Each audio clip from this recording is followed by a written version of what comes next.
यार अच्छा, दो पॉइंट्स दिए हुए और कह रहे हैं कि जो लाइन इनको ज्वाइन कर रही है ना, मतलब इन दोनों पॉइंट्स में जो लाइन ज्वाइन कर रही है उसका आप एक तो स्लोप बताएं और दूसरा उसकी इंक्लिनेशन बताएं। स्लोप का फॉर्मूला तो हमें पता है, स्लोप होता है राइज ओवर रन, राइट? तो राइज कितना है इसका, उसको डिवाइड कर दो रन से, तो स्लोप आ जाएगा जिसको हम m के इक्वल कहते हैं, जो by the way tangent of theta भी हो, क्योंकि टेंजेंट ऑफ थीटा क्या होता है, परपेंडिकुलर ओवर बेस ना। तो ये देखो ना, राइज यहाँ पे परपेंडिकुलर बन रही है और बेस जो है वो रन बन रही है। एनीवे तो ये आप लिख सकते हो, राइज कितना है यहाँ पे, y जो कोऑर्डिनेट है वो 11 है, यहाँ पे 4 है, तो 11 माइनस 4 का राइज है, 11 माइनस 4 का राइज है। रन कितनी है, यहाँ पे x 5 है, और कहाँ से हम चले, -2 से चले, तो माइनस माइनस टू, मतलब -2 से 5 तक कितना रन होगा, 5 6 7 7 यूनिट्स का है ना। और इसी तरह 11 माइनस 4 विल गिव यू 7। ये तो जी इक्वल आ गया 1 के, यानी कि जो स्लोप है जिसको हम m, जिसको हम टेंजेंट थीटा भी कहते हैं, वो जो है वो 1 के इक्वल आ गया। अब आ जाते हैं इंक्लिनेशन पे। इंक्लिनेशन से इनकी मुराद ये होती है यार कि ये कितना इंक्लाइंड है, एंगल क्या है इसका हॉरिजॉन्टल के साथ। तो इंक्लिनेशन क्या है फिर, थीटा है। थीटा क्या हो जाएगा, टेंजेंट इनवर्स ऑफ 1 हो जाएगा। और टेंजेंट इनवर्स ऑफ 1 क्या होता है, टेंजेंट इनवर्स ऑफ 1 होता है जी 45 डिग्रीज, राइट? तो ये इंक्लिनेशन भी आ गई आपके पास, दोनों चीज़ हमने निकाल ली। अच्छा जी, ये दो पॉइंट्स पहले तो मैं ड्रॉ कर लेता हूँ, 4 8, और दूसरा बिल्कुल उसके नीचे है 4 6। ये तो मुझे अब देख के पता चल रहा है कि इसका स्लोप तो like it's a crazy slope, right? बिल्कुल इंक्लाइन कर रहा है विदाउट एनी रन। तो स्लोप जिसको हम टेंजेंट ऑफ थीटा या अल्फा जो भी है कहते हैं, वो अगर rise over run, rise 2 units की है, रन क्या है, 4 से 4 पे जा रहे हो, 4 - 4 तो 0 है। आप इसको 8 - 6 डिवाइडेड बाई 4 - 4 लिख लेना, मैंने 2/0 डायरेक्ट लिख लिया, ये होगा इनफाइनाइट। तो स्लोप जो है ना इसका, इनफाइनाइट तो नहीं कहना चाहिए, वो बेसिकली एक अनडिफाइंड है। हमें नहीं पता यार इस स्लोप को हम क्या कहेंगे, इन्फिनिटली लार्ज होता है तो इसलिए हम इनफाइनाइट कह देते होते हैं, but again at the end of the day it is something undefined. अब इसके लिए एंगल क्या होगा, सो थीटा जिसको हम कहते हैं इंक्लिनेशन, इंक्लिनेशन जो है वो है tangent inverse of this infinite चीज़, और थीटा यहाँ से आपके पास आ जाएगा 90 degrees.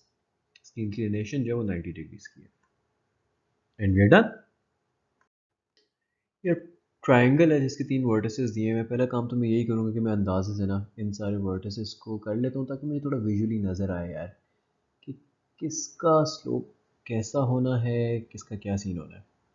So let me do that first. अच्छा जी, ये लाइन अगर सीधी लग गई तो आई बी वेरी हैप्पी, लग गई। ओके, अब ए आपको दिया हुआ है, उसके कोऑर्डिनेट्स 8 6 हैं, बी के कोऑर्डिनेट्स जो है वो -4 2 हैं, और सी के कोऑर्डिनेट जो है -2 -6 हैं। विजुअली होता है यार ये कि सिर्फ पता चल जाता है किसका स्लोप पॉजिटिव आना है, किसका नेगेटिव आना है। अब स्लोप की जब आप बात करते हो, अब जैसे इस पॉइंट से अगर मैं देखता हूँ, मैं ऐसे करूँगा, ये जो ए सी लाइन है उसका एंगल ये बनेगा, जो बी सी लाइन है उसका एंगल ये बनेगा, ठीक है? टेंजेंट ऑफ दिस एंगल उसका स्लोप होगा। इसी तरह इधर मैं हॉरिजॉन्टल एक बनाता हूँ, तो टेंजेंट ऑफ दिस एंगल इसका स्लोप होगा। तो अब स्लोप्स निकालने चलते हैं। सबसे पहले स्लोप निकालते हैं, each side of the triangle बोला है ना, तो slope of A C side निकालते हैं। Slope of side A C, rise over run, rise कितना है, हम 8 पे जा रहे हैं, नहीं सॉरी हम 6 पे जा रहे हैं, -6 से ना, तो 6 -6 राइज है। रन कितना है, 8 पे जा रहे हैं -2 से, तो 8 -2 आपको भागना पड़ रहा है, क्या आ जाएगा 12/8 9 10। नहीं जी, इसका स्लोप जो है ना वो आ जाएगा to 6 slope of side A सी जो है वो 6/5 आ गया। इसी तरह अब हम निकालते हैं स्लोप ऑफ साइड बी ए, निकाल लेते हैं बी ए का स्लोप क्या है। वो भी मुझे नज़र आ रहा है पॉजिटिव ही आएगा, या पॉजिटिव आएगा, क्योंकि मैं जब एफएससी में था ना, मुझे कन्फ्यूजन होती थी। मैं बस ये देखता था कि अगर आप लेफ्ट से राइट पे जा रहे हो ना, उस लाइन पे ऊपर जा रहे हो, अब जैसे सी ए पे अगर आप लेफ्ट से राइट पे जाते हो ना, तो ऊपर जाना स्टार्ट हो जाते हो, तो इसका मतलब है इसका स्लोप जो है ना वो पॉजिटिव है। बी ए पे आप लेफ्ट से राइट जाओ ना, तो आप ऊपर ही जा रहे हो, ठीक है, इसका मतलब है इसका भी स्लोप पॉजिटिव है। तो इधर स्लोप नेगेटिव मुझे सिर्फ बी सी का है, क्योंकि इधर आप लेफ्ट से राइट पे आ रहे हो ना, तो आप नीचे जा रहे हो, तो इट्स अ फॉल, तो इसका स्लोप नेगेटिव होगा। Anyway, this would help me in calculation. B C का क्या होगा जी? बी सी, बी ए का देख रहा था मैं पहले। Let's make it be A instead, पहले पॉजिटिव देख लेते हैं ना। तो राइज हम 6 पे जा रहे हैं 2 से, तो 6 - 2 का राइज है। और रन कितना है? हम 8 पे जा रहे हैं -4 से, तो इतना रन है। ये आ जाएगा ऊपर 4, 8, 9, 10, 11, 12, नीचे आ जाएगा 12, 4 3 टाइम्स 12 होता है। लो जी, इसका स्लोप 1/3 आ गया। अब वो नेगेटिव वाला स्लोप निकाल देते हैं। तो slope of side B C अब निकाल लेते हैं। इसमें अब फॉल है। फॉल कैसी है? हम 2 से फॉल करके जा रहे हैं -6 पे, ठीक है। और रन जो है वो ये है कि हम -4 से जा रहे हैं -2 पे। तो ये ऊपर क्या आ जाएगा? 6 7 8, नीचे आ जाएगा -4 +2, विच इज सिंपली -2, 2 4 8 होता है, तो ये -4 आ जाएगा। ले जी, आपके slope of side B C भी आ गया, बी ए भी आ गया, और ए सी भी आ गया। We are done. सबसे पहला स्टेप तो ये है कि यार अंदाजे से एक ट्राइंगल बना लो विजुअल हेल्प के लिए। दूसरी बात ये कि यहाँ पे कहा हुआ है कि आपने स्लोप फाइंड करना है, ठीक है, ट्राइंगल के हर मीडियन का। तो मीडियन क्या होता है? मीडियन बेसिकली होता है कि आप हर साइड का मिड पॉइंट जो है ना, वो ऑपोजिट साइड के वर्टेक्स से जोड़ देते हो। यानी कि इस साइड का भी मिड पॉइंट जो है वो ऑपोजिट साइड के वर्टेक्स से जोड़ दोगे, इस साइड का भी जो मिड पॉइंट है वो ऑपोजिट साइड के वर्टेक्स से जोड़ दोगे। With that understanding what we need to do is कि जो 3 पॉइंट्स है ना, ई एफ और जी, जो कि मिड पॉइंट्स हैं, इनको निकालते हैं। So let's find out the point E F and G. So point E जो है वो किसका मिड पॉइंट है? वो बी ए का मिड पॉइंट है। तो -4 + 8/2 उसका एक्स कोऑर्डिनेट होगा। अगेन ये फॉर्मूला आपको पता है कि मिड पॉइंट जो है वो दोनों के एक्स कोऑर्डिनेट्स और वाई कोऑर्डिनेट्स का एवरेज होता है। और सिमिलरली 6 + 2/2 उसका वाई कोऑर्डिनेट होगा। इसी फार्मूला को यूज़ करके आप तीनों पॉइंट्स निकाल लो। ये बन गया है, लास्ट पॉइंट जी आ रहा है -3 -2। इन पॉइंट्स को हम नोट कर लेते हैं। ये है 2 4, this is 3 0, this point G is -3 -2। So now what remains is कि अब हम मीडियंस के एंड पॉइंट्स तो पता चल गए, अब इनके हम स्लोप्स निकालते हैं। Slope is rise over run. तो जब हम लेट्स से स्लोप ऑफ ई सी निकालते हैं। अच्छा, जब मैं एफ सी में था ना, मुझे कंफ्यूज होता था यार किसके एक्स से कौन सा एक्स पहले रखूँ। इसका बड़ा ईजी सा फॉर्मूला है। अगर ई सी आपने लिख, ई के एक्स से मतलब ई के वाई से सी का वाई सब्ट्रैक्ट कर रहे हो ना, तो डिनोमिनेटर में ई का जो एक्स कोऑर्डिनेट है वो पहले लिखो। फॉर एग्जाम्पल राइज क्या आती है? वाई, मैं ई का जो y है उसमें से सब्ट्रैक्ट करूंगा पॉइंट सी का y, यानी कि -6। ये हो गया राइज। रन में मैं ई के x कोऑर्डिनेट से सब्ट्रैक्ट करूंगा c का x coordinate. That gives me 5/2। I will repeat the same procedure for the slope of दूसरा मीडियन कौन सा है? BF, and the slope of AG या GA, whatever. And once you do that, you will get slopes of all 3 medians. And just like that, we are done with the question. ये altitude कहते हैं ऊंचाई को। मैंने इस triangle को बना तो दिया है, लेकिन मैं एक थोड़ा सा इजी ट्रायंगल आपको दिखाता हूँ। अगर इस तरह से एक ट्रायंगल बना हुआ होता ना, और एल्टीट्यूड्स के स्लोप मांगे होते। एल्टीट्यूड क्या होता है? ये जो बेस लेवल अगर हॉरिजॉन्टल है, इधर से लेके ट्रायंगल की टिप तक जो लाइन है ना, ये एल्टीट्यूड है। ठीक हो गया? यानी कि जो अगर ये बेस जो है ये ए बी है, उसका एक स्लोप होगा ना, उस लाइन से ये परपेंडिकुलर ऊपर होगी। इसी तरह यहाँ से जो एल्टीट्यूड निकलेगा वो इधर परपेंडिकुलर होगा। इसी तरह यहाँ से जो एल्टीट्यूड निकलेगा वो यहाँ पर परपेंडिकुलर होगा। आपको याद होगा कि अगर दो परपेंडिकुलर चीज़ें हो ना आपस में, तो उनके स्लोप का प्रोडक्ट जो है ना वो -1 होता है। तो करना क्या है, करना सिर्फ और सिर्फ ये है कि इस ट्राइंगल के अंदर जो तीनों साइड्स हैं इनकी इनके स्लोप्स निकाल लेते हैं, और जो उनके एल्टीट्यूड्स होंगे ना उनका स्लोप जो है ना वो इससे मल्टीप्लाई करेंगे, इक्वल टू -1 करेंगे, और वहां से उनका भी स्लोप आ जाएगा। एल्टीट्यूड फिर ड्रॉ कर लेते हैं, और अल्टी ABC नाम है, इसको DEF कर देते हैं। चलें जी, DEF। अच्छा, सबसे पहले हम स्लोप्स ऑफ साइड्स निकालते हैं। स्लोप ऑफ साइड आप AB से स्टार्ट करते हैं, AB निकालते हैं। अच्छा जी, A का y कोऑर्डिनेट 6 है, B का y कोऑर्डिनेट 2 है, 6 - 2। A का x कोऑर्डिनेट 8 है, B का x कोऑर्डिनेट जो है दैट इज -4, तो इसमें से माइनस कर देते हैं। -4 राइज ओवर रन वाला फॉर्मूला बन गया। ये आ जाएगा 4 8 19 11 12। ये आ जाएगा 4 3 टाइम्स 12 1/3। यहीं से आप कह दो कि यार स्लोप ऑफ एल्टीट्यूड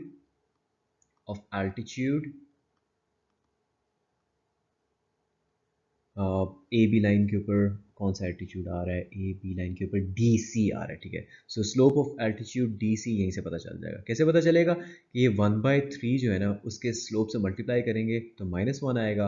वहाँ पे आपसे उधर से आपको पता चल गया कि उसका स्लोप जो है ना वो -3 है, ठीक है। ये आ गया स्लोप ऑफ एल्टीट्यूड DC। इसी तरीके से यार स्लोप ऑफ मैंने साइड BC निकाला, वो आ गया -4, ठीक है। अब BC साइड जो है, जो ये वाली साइड है, इसके साथ परपेंडिकुलर ये वाला एल्टीट्यूड है ना FA, मैं उसका स्लोप को अगर मैं M कह दूं तो उसका स्लोप BC साइड के स्लोप से मल्टीप्लाई होगा तो -1 आएगा, वहां से उसका भी स्लोप आ गया। सिमिलरली मैंने स्लोप ऑफ साइड AC निकाला, 6/5 आ गया, और वहीं से वही चीज़ यूज़ करके, वही रीजनिंग यूज़ करके the slope of the altitude EB भी कैलकुलेट कर लिया।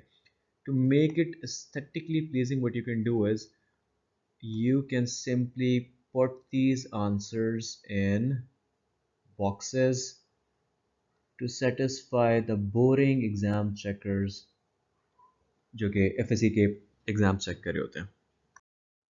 देखिए यार, अगर एक लाइन हो ना उस पर डिफरेंट पॉइंट्स हो, एक पॉइंट यहाँ पे हो, एक पॉइंट यहाँ पे हो, और एक पॉइंट यहाँ पे हो, और मैं स्लोप लाइन का फाइंड आउट करूं इन दो पॉइंट्स को यूज करके, लेट से वो स्लोप आ जाता है 7, ठीक है। तो वही स्लोप आएगा ना जब मैं इन दो पॉइंट्स को यूज करके स्लोप निकालूंगा, ऐसा ही है ना। और वही स्लोप आएगा जो मैं इन दो पॉइंट्स को यूज करके निकालूंगा। तो अगर तो ये तीनों पॉइंट्स एक ही लाइन पे हैं तो स्लोप जो है डिफरेंट पॉइंट्स यूज करके सेम आना चाहिए। मैं I am a fan of visual help, तो मैं अंदाजे से पॉइंट्स बना देता हूँ। अगेन ये ज़रूरी नहीं होते हैं, अंदाजे से ये पॉइंट्स बन रहे हैं, मैं इसको यूं करके ज्वाइन कर देता हूँ। मुझे पता है ये लाइन नहीं लग रही, बट लेट्स अज्यूम कि ये लाइन है, ठीक है। तो अब हम स्लोप निकालते हैं, स्लोप ऑफ ये जो लाइन सेगमेंट A से B है, हम A से B निकालते हैं। इसी तरह हम निकालेंगे slope of B to C, कि B से आगे C का क्या स्लोप है। फिर हम स्लोप निकालेंगे कि शुरू से लेके एंड पॉइंट तक का क्या स्लोप है, slope of AC। And as expected अभी तक दोनों के 4 4 ही आ रहे हैं। इसका देखते हैं 9 10 11 12 12/3 3 4 times 12, there you go. So these points जो हैं they lie on the same line, क्योंकि स्लोप ऑफ AB जो है वो स्लोप ऑफ BC के इक्वल आ रहा है, जो कि स्लोप ऑफ AC के इक्वल आ रहा है। प्रूव्ड। के फाइंड कीजिए ऐसे के जो लाइन ज्वाइन करिए पॉइंट A और B को, और जो लाइन ज्वाइन करिए C और D को वो पैरेलल हो, और फिर कहा हुआ है कि वो परपेंडिकुलर हो। भाई जब लाइंस पैरेलल होती हैं तो उनका स्लोप जो है वो इक्वल होता है, जब वो परपेंडिकुलर होती हैं तो उनके स्लोप का प्रोडक्ट जो है वो -1 होता है। तो हमने सिर्फ और सिर्फ यही करना है कि हम स्लोप को पैरेलल परपेंडिकुलर करके देख लें। अच्छा, फर्स्ट हम पैरेलल कर लेते हैं, और सेकंड हम साथ ही पैरेलल में परपेंडिकुलर कर लेते हैं। और for A B and C D to be parallel, जो स्लोप ऑफ ए बी है वो स्लोप ऑफ सी डी के इक्वल होना चाहिए। इसी तरह for A B and C D to be perpendicular, जब आप स्लोप्स इन दोनों के मल्टीप्लाई करेंगे तो वो -1 के इक्वल आ जाएगा। चलिए जी, यहाँ पे स्लोप ऑफ ए बी लिखते हैं। अब राइज अगर हम करते हैं -6 -3, इसके y में से इसका y निकाल दिया, राइज हो गया, डिवाइड बाय रन, इसके x में से इसका x निकाल दिया, यानी कि k में से 7 निकाल दिया। ये इक्वल होना चाहिए इनके स्लोप के ना, सी डी वाले के स्लोप के। तो इस राइज के लिए इसके y में से इसका माइनस कर देता हूँ, 4 में से 5, क्योंकि उसके y में से इसका माइनस किया था तो उसी के x में से इसका x माइनस किया जाएगा, यानी कि -6 -4। इसको अगर आप सॉल्व करते हो, बड़ी इजी सी इक्वेशन है। 2 9 18 और ये हो जाएगा 7 माइनस के वहाँ जाएगा तो 7 - 18 आ जाएगा। ये क्या बनता है? ये बन जाता है जी -11। हम बॉर्डर क्रॉस करके दूसरे पार्ट के अंदर घुस गए हैं, बॉर्डर चेंज कर देते हैं। there you go। सो के जो है वो -11 होगा, तो तब ये दोनों पैरेलल होंगी। Similarly slope of A B हमारे पास यहीं से आ गया, मैं उसको यूँ करके डायरेक्टली लिख देता हूँ कि -9 डिवाइड बाई के -7 मल्टीप्लाई होगा स्लोप ऑफ सी डी से, जो कि ये है 1/2 बन रहा है, मैं इसको 1/2 लिख देता हूँ, तो ये इक्वल आ जाएगा -1 के। ये फर्दर इसके इक्वल आ जाएगा, -9 बन रहा है जी 14 -2 के, तो 2 के को इधर ले जाते हैं, 14 + 9 हो जाएगा। अच्छा ये क्या बनता है? 23 बनता है। तो k जो है वो आ जाएगा 23 डिवाइडेड बाय 2, यानी कि अगर ये दोनों लाइंस पैरेलल होनी हुई तो k की वैल्यू -11 आ जाएगी, और अगर ये परपेंडिकुलर होनी हुई तो ये k की वैल्यू 23/2 आ जाएगी। यार स्लोप्स को यूज़ करके आप ये दिखाएं कि एक ट्रायंगल जिसके वर्टिसेस ये और ये हैं, वो एक राइट ट्रायंगल है। ये राइट ट्रायंगल की क्या निशानी है? राइट ट्रायंगल की निशानी ये है कि उसमें एक एंगल जो होता है वो 90 का होता है। फॉर एग्जांपल इस तरह का कोई राइट एंगल ट्रायंगल है, ठीक है। होगा क्या, अब 3 पॉइंट्स हैं, ट्रायंगल तो लाजमी बन जाना है, लेकिन उसमें एक जो राइट एंगल होगा ना, उससे हमें ये पता चलता है कि यार फॉर एग्जांपल ये लाइन जो है ना, इसका और इसका स्लोप अगर हम मल्टीप्लाई करेंगे तो वो इक्वल टू -1 आ जाएगा, राइट। क्योंकि दो लाइंस आपस में परपेंडिकुलर हो, यानी कि उनमें 90 का एंगल हो, तो उनके स्लोप जब आप मल्टीप्लाई करते हो तो आंसर -1 आ जाता है।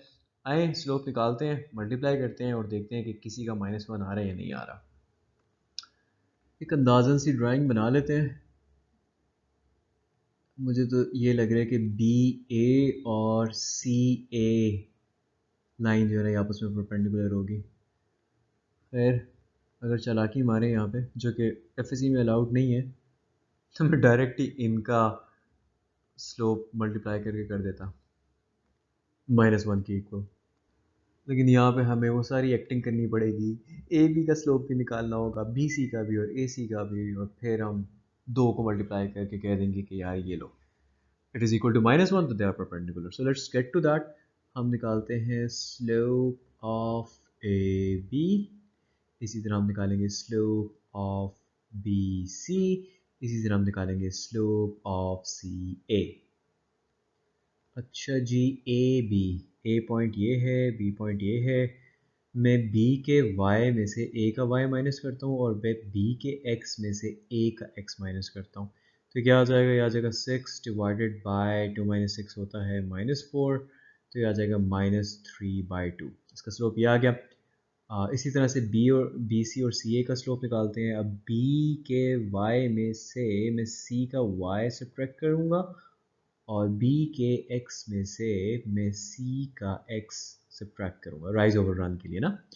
तो 7 2 टाइम्स 14 और 6 7 8, ये 8 आ गया, 2 7 2 4 7/4 आ गया। अच्छा जी, इसी तरह से CA का स्लोप निकाल लेते हैं। ये क्या आ रहा है? ये आ रहा है -8 ओवर -12, जो कि क्या बन जाता है? 2 4s are 8, 2 6 are 12, मैं 4 से यूनिट डिवाइड करें इसको, four two are 8, four three are 12। मुझे नज़र आ रहा है कि यार इसको और इसको मल्टीप्लाई करने से -1 आता है, तो हम मल्टीप्लाई कर लेते हैं स्लोप ऑफ ए बी को स्लोप ऑफ सी ए से। जब हम ये करते हैं तो ये -3/2 ए बी का स्लोप मल्टीप्लाई है सी ए का 2/3, ये इक्वल टू आ गया -1। सो साइड ए बी जो है वो परपेंडिकुलर है साइड ए सी या सी ए से, hence it's a right angle triangle या सिंपली राइट ट्राइंगल। तो कह रहे हैं कि ये पॉइंट ए बी और सी जो है ना वो कंसेक्यूटिव वर्टिसेस हैं एक रोम्बस के, यानी कि ए से लाइन जा रही है बी पे, बी से जा रही है सी पे और फिर कहीं आगे जा रही है। ठीक है, that is what it means. अच्छा, फिर कह रहे हैं कि आप चौथा वर्टेक्स फाइंड आउट करें और फिर ये भी दिखाएं कि जो डायगोनल्स हैं ना रोम्बस के वो आपस में परपेंडिकुलर हैं। इस बात पे तो हम बाद में जाएंगे, पहले चौथे वर्टेक्स वाली बात को समझते हैं। उसके लिए मैं अंदाजे से इस रोम्बस को प्लॉट कर लेता हूँ। ये है -1 1 2, तो ए कहीं यहाँ पे आ जाना चाहिए।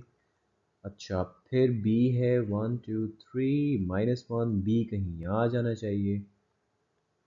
ए से बी पे जा रही है लाइन। फिर सी है 1 2 3 4 5 6 1 2 3, तो सी जो है वो वर्टेक्स जो है वो यहाँ पे कहीं आ जाना चाहिए।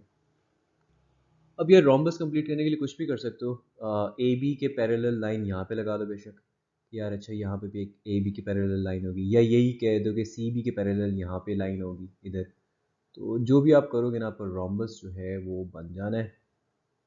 ये आ गया D. Speaking of which, rhombus की डेफिनेशन मैं आपको याद दिलाता हूँ कि स्क्वायर जो है ना, जब इसको स्क्यू करते हैं, जैसे टेढ़ा करें ना, साइड्स की लेंथ तो वही रहती है, और इस तरह से जो स्क्यू चीज़ हो जाती है ना, जिसकी ऑपोजिट साइड जो है वो पैरेलल होती है, इसको रोम्बस कहते होते हैं। ठीक है, तो यहाँ पे भी हमने ये दिखाने के लिए कि रोम्बस है, हम ये दिखाएंगे कि यार ऑपोजिट साइड जो है वो पैरेलल है, क्योंकि दिखाने के लिए क्या, इनफैक्ट इसने बताया हुआ है कि रोम्बस है, तो रोम्बस है तो ऑपोजिट साइड्स पैरेलल होंगी। और जब वो ऑपोजिट साइड्स पैरेलल होती हैं तो स्लोप्स इक्वल होते हैं, यानी कि स्लोप, बल्कि पहले लिख लेते हैं कि opposite sides of rhombus are parallel, right. So जो स्लोप होगा ऑफ साइड ए बी वो इक्वल होगा स्लोप ऑफ डी सी के। पहले तो चलो इसको लिखते हैं, फिर दूसरी पैरेलल साइड पे जाते हैं। अच्छा, स्लोप ऑफ ए बी क्या बनता है, राइज क्या बनेगा, -1 माइनस ए का y which is +2 divided by 3 B का 3 माइनस ए का -1, यानी कि दोनों के एक्स एक्स, मतलब ये बी का एक्स कोऑर्डिनेट है और ये जो है ए का एक्स कोऑर्डिनेट है, मैंने सब्ट्रैक्ट कर लिया। अच्छा, is equal to slope of D C, तो 3 माइनस वाई 6 माइनस एक्स। और जब इसको आप सॉल्व करके सिंप्लीफाई करोगे तो आपके पास एक इक्वेशन आ जाती है, उसको हम इक्वेशन 1 कह देते हैं। सिमिलरली जैसे slope of A B slope of D C के इक्वल था, इसी तरीके से जो बाकी दो साइड्स हैं वो भी आपस में पैरेलल होंगी, यानी कि स्लोप ऑफ ए डी जो है वो इक्वल होगा स्लोप ऑफ बी सी के इक्वल। इसमें जब आप वैल्यूज़ डालोगे ना यार, अल्टीमेटली आपके पास एक और इक्वेशन आ जाएगी, उसको मैं इक्वेशन 2 कह देता हूँ। अब इसमें एक्स और वाई की वैल्यूज़ निकालनी है इन दोनों इक्वेशन से, तो मुझे जो नज़र आ रहा है, मैं पहली वाली इक्वेशन को मल्टीप्लाई कर देता हूँ 4 से। ये क्या बन जाएगी, 4 3 से 12 एक्स प्लस 4 4 16 वाई 4 3 से 12 120, और दूसरी वाली इक्वेशन को मैं मल्टीप्लाई कर देता हूँ G3 से। तो ये बन जाएगा 3 4 ज़ार 12 एक्स माइनस 3 3 ज़ार 9 वाई इक्वल टू दिस। अब मैं सब्ट्रैक्ट कर लेता हूँ पहली वाली में से दूसरी, तो ये क्या बन जाएगा, पहली वाली है 12x plus 16y is equal to 120, इसमें से दूसरी सब्ट्रैक्ट करूँगा तो -12x माइनस माइनस हो जाएगा +9y is equal to minus minus हो जाएगा +30।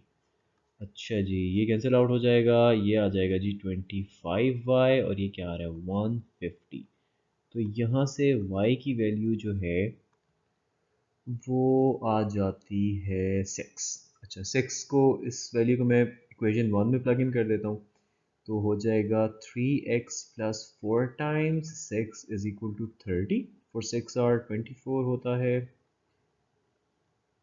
तो वहाँ जाके सब्ट्रैक्ट हो जाएगा। तो 3x is equal to 30 minus 24 which is simply 6 and so x जो है वो आ जाएगा 2। तो वो जो अननोन एक वर्टेक्स था उसका भी हमें पता चल गया। उसमें हम एक्स वाई की जगह हम लिख सकते हैं कि वो बेसिकली 2, 6 है। तो ये जो था ना फाइंडिंग द फोर्थ वर्टेक्स वाला काम, ये तो हो गया। तो आप लिख सकते हो कि द फोर्थ वर्टेक्स इज 2, 6 और एफ स्टाइल के अंदर एक बॉक्स बना दो ताकि पता चल जाए यार ये आंसर है। अच्छा अब कहे कि यार ये शो करें कि जिसके डायगनल्स है ना रोम्बस के, वो आपस में परपेंडिकुलर है। अब डायगनल्स कौन से बन रहे हैं, एक तो ये ए से सी पे एक डायगनल बन रहा है और एक ये डी से बी पे एक डायगनल बन रहा है। जब दो चीज़ें आपस में परपेंडिकुलर होती हैं तो उनके स्लोप्स का प्रोडक्ट जो है वो -1 होता है। तो वही बात लिख लें कि यार अगर ये जो डायगनल्स ए सी और डी बी हैं ये परपेंडिकुलर हैं, तो ए सी के स्लोप को अगर मैंने डी बी के स्लोप से मल्टीप्लाई किया तो -1 आ जाएगा। अब इनके स्लोप्स के लिए वैल्यूज़ डाल देते हैं। पहले ए सी के स्लोप की बात करते हैं। तो सी का वाई कोऑर्डिनेट 3 है, ए का वाई उसमें से माइनस कर दो ए का वाई कोऑर्डिनेट। अच्छा डिवाइडेड बाय सी का एक्स कोऑर्डिनेट 6 है, उसमें से माइनस कर दो ए का एक्स कोऑर्डिनेट। तो ये तो हो गया स्लोप ऑफ ए सी। इसको मल्टीप्लाई करेंगे स्लोप ऑफ डी बी से। डी का वाई कोऑर्डिनेट 6 है, उसमें से सब्ट्रैक्ट कर दो बी का वाई कोऑर्डिनेट जो कि -1 है, डिवाइडेड बाय डी का एक्स कोऑर्डिनेट इज 2, उसमें से सब्ट्रैक्ट कर दो जो बी का एक्स कोऑर्डिनेट है। ये नेगेटिव आएगा नज़र आ रहा है, और अगर आप उसको विजुअली भी देखो ना तो वो नीचे आ रही है चीज़, यानी कि इट्स फॉलिंग डाउन। एनीवे तो ये क्या बनता है, ये बनता है 3 माइनस 2 1, 6 प्लस 1 हो जाएगा 7। अच्छा ये मल्टीप्लाई बाय 6 प्लस 1 7 और 2 माइनस 3 -1, और ये यहीं से नज़र आ रहा है यार 7 7 से कैंसिल आउट होगा तो -1 इज इक्वल टू -1 आ गया, यानी कि वाकई इस साइड पे भी -1 आ रहा है। Hence, the diagonals of the rhombus are perpendicular. Again, as the slope of diagonal DB को जब आप slope of diagonal AC से multiply करते हो तो वो -1 होता है. So we have shown it. दो पेयर्स ऑफ पॉइंट्स दिए हुए हैं और आपने मालूम करना है कि इनसे जो लाइन जोड़ने से बन रही है, जो दो लाइंस बन रही हैं बेसिकली, क्या वो पैरेलल हैं या परपेंडिकुलर हैं, या ऑफ कोर्स पैरेलल परपेंडिकुलर ना हुई तो नन, राइट। तो पहले तो ये कि यार ये जो दो पॉइंट्स हैं ना, पेयर्स हैं, इनसे हम एक स्लोप निकाल लेते हैं, यानी कि slope of line which is basically being formed by points 1 -2 and 2 4। तो इसका स्लोप क्या होगा, इसके y में से पिछले वाले का y सब्ट्रैक्ट कर लेते हैं और इसके x में से, मतलब इसके x में से पिछले वाले का x जो है वो सब्ट्रैक्ट कर लेते हैं। तो ये आ जाएगा 2/1 इज इक्वल टू 2। फिर हम निकालते हैं इसी तरीके से slope of line by the next 2 points, और उसके लिए भी इसके दूसरे के y में से पहले का सब्ट्रैक्ट कर दिया y, डिवाइडेड बाय दूसरे के x में से पहले का सब्ट्रैक्ट कर दिया x। अच्छा ये ऊपर क्या आ गया, ऊपर आ गया 1, नीचे आ गया 8 9 10 11 12 -12, तो ये आ गया -1/12। अब ये तो पता चल गया कि पैरेलल नहीं, क्योंकि अगर पैरेलल होते हैं ना तो ये दोनों स्लोप जो है ना ये इक्वल होते हैं। अब मल्टीप्लाई अगर हम करें इनको, इन दोनों स्लोप्स को मल्टीप्लाई करें तो क्या वो इक्वल टू, वो इक्वल टू -1 भी नहीं आता, तो फिर परपेंडिकुलर भी नहीं है, ठीक है। So the two lines are neither parallel nor perpendicular. Parallel इसलिए नहीं क्योंकि उनके स्लोप्स इक्वल नहीं है, पैरेलल होते तो इक्वल होते, और परपेंडिकुलर इसलिए नहीं क्योंकि उनके स्लोप्स का जो प्रोडक्ट है वो -1 के इक्वल नहीं आ रहा। यार वही लास्ट क्वेश्चन वाला काम कि दोनों के स्लोप्स निकाले हैं, मतलब इन दो पॉइंट से जो लाइन बन रही है उसका स्लोप निकाला वो -1/5 आ गया, और फिर इन दो पॉइंट से जो लाइन बन रही है उसका स्लोप निकाला तो वो 2 आ गया। अब ये -1/5 ना तो 2 के इक्वल है, ना ही मैं -1/5 को 2 से मल्टीप्लाई करूं तो वो -1 के इक्वल आता है। So the two lines are neither parallel nor perpendicular। perpendicular के मैं पूरा नहीं लिख रहा, ठीक है। So it's basically option 3 none।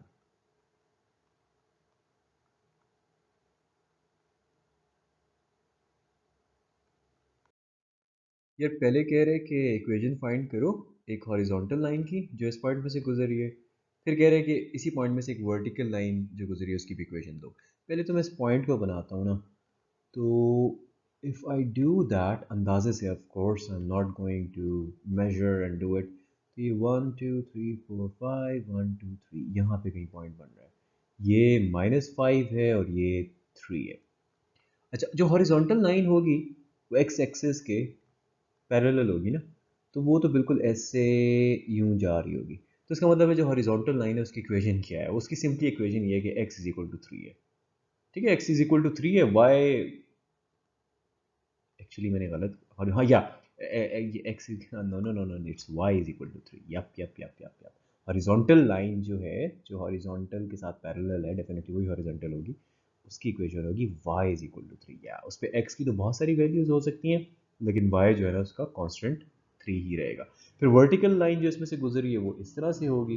अब उस वर्टिकल लाइन की इक्वेशन क्या होगी, डेफिनेटली उसमें y की बहुत सारी वैल्यूज यहाँ पे आ रही है, लेकिन x कांस्टेंट है, तो उस वर्टिकल लाइन की इक्वेशन होगी x is equal to -5। That's it. यार अगर कोई लाइन है ना जो बाइसेक्ट कर रही है फर्स्ट और थर्ड क्वाड्रेंट को, यानी कि अगर मैं इसको बनाता हूँ, बाइसेक्ट करने का मतलब होता है हाफ में डिवाइड करिए, तो वो बिल्कुल ऐसे दरमियान से निकल के यूं आगे भी जा रही होगी और इसी तरह पीछे भी जा रही होगी, राइट, समथिंग लाइक दिस। अच्छा, अब इस पे अगर यहाँ पे आप वन आप देखते हो, क्योंकि बिल्कुल बाइसेक्ट करिए ना, तो उसका जो वाई कोऑर्डिनेट होगा वो भी वन होगा। इसी तरह अगर आप नीचे जाते हो, इधर देखते हो, ये -1 है, तो उसका जो वाई कोऑर्डिनेट है वो भी -1 होगा। तो इस लाइन के बारे में हमें ये तो पता चल गया कि पार्ट सी के अंदर कि the line bisecting the first and third quadrant जो है ना वो इन दो पॉइंट्स में से गुजरेगी, लाजमी गुजरेगी, ठीक है। 2 से भी गुजरेगी, -2 से भी गुजरेगी, बट हमें anyway we just need 2 points आ गए। अच्छा, अब स्लोप क्या होता है, अब मैं इसके इसी लाइन के ऊपर ना एक और पॉइंट ले लेता हूँ, एक्स वाई, ठीक है।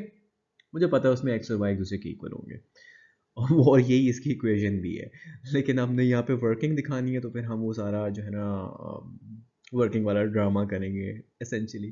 खैर एनीवे, अब देखो 1.11 है, अगर मैं इस 0.11 को और एक्स वाई को यूज़ करके स्लोप निकालता हूँ तो क्या बनेगा, वो बन जाएगा y-1 rise divided by x-1 run. तो यार ये स्लोप जो है ये इक्वल होगा ना, कि अगर मैं इस 1 पॉइंट को और इस -1 पॉइंट को यूज़ करके स्लोप निकालूं, राइट, वही लाइन है ना, -1 ये पॉइंट है, 1 वो है, इन दोनों को भी यूज़ करूंगा वही स्लोप आएगा। यानी कि अगर मैं करूं rise 1 - -1 divided by the run, यानी कि दूसरे वाले पॉइंट का x ये है, उसमें से माइनस कर दो पिछले वाले पॉइंट का x, तो ये दोनों इक्वल होंगे। यहीं से टू, एक तो तरीका है कि वो y is equal to m x plus c से आप इक्वेशन निकालो, एक तरीका ये है कि यार ये लॉजिक यूज़ कर लो कि स्लोप जो निकालोगे वो इक्वल ही आएगा ना, उसी लाइन का ये होगा। इस वाले तरीके को कॉलेजेस में सॉल्यूशंस में ज़्यादा फॉलो किया जाता है। आई फाइंड इट बोरिंग, तो मैंने कहा यार आपको किसी नई तरीके से कराते हैं, and you will get full points for it, don't worry. तो ये क्या आ जाता है, ये आ जाता है y-1 divide by x-1 is equal to 2 divide by 2, जो कि कैंसिल आउट होकर 1 हो जाएगा। तो y-1 जो है वो इक्वल आ जाएगा x-1 के, ये दोनों कैंसिल आउट हो जाएंगे, y is equal to x will be the equation of the line which is bisecting the first and the third quadrant. Similarly जब आप सेकंड और फोर्थ क्वाड्रेंट की बात करते हो ना, इस तरह से करके गुजर रही होगी, बाइसेक्ट कर रही है, ठीक है।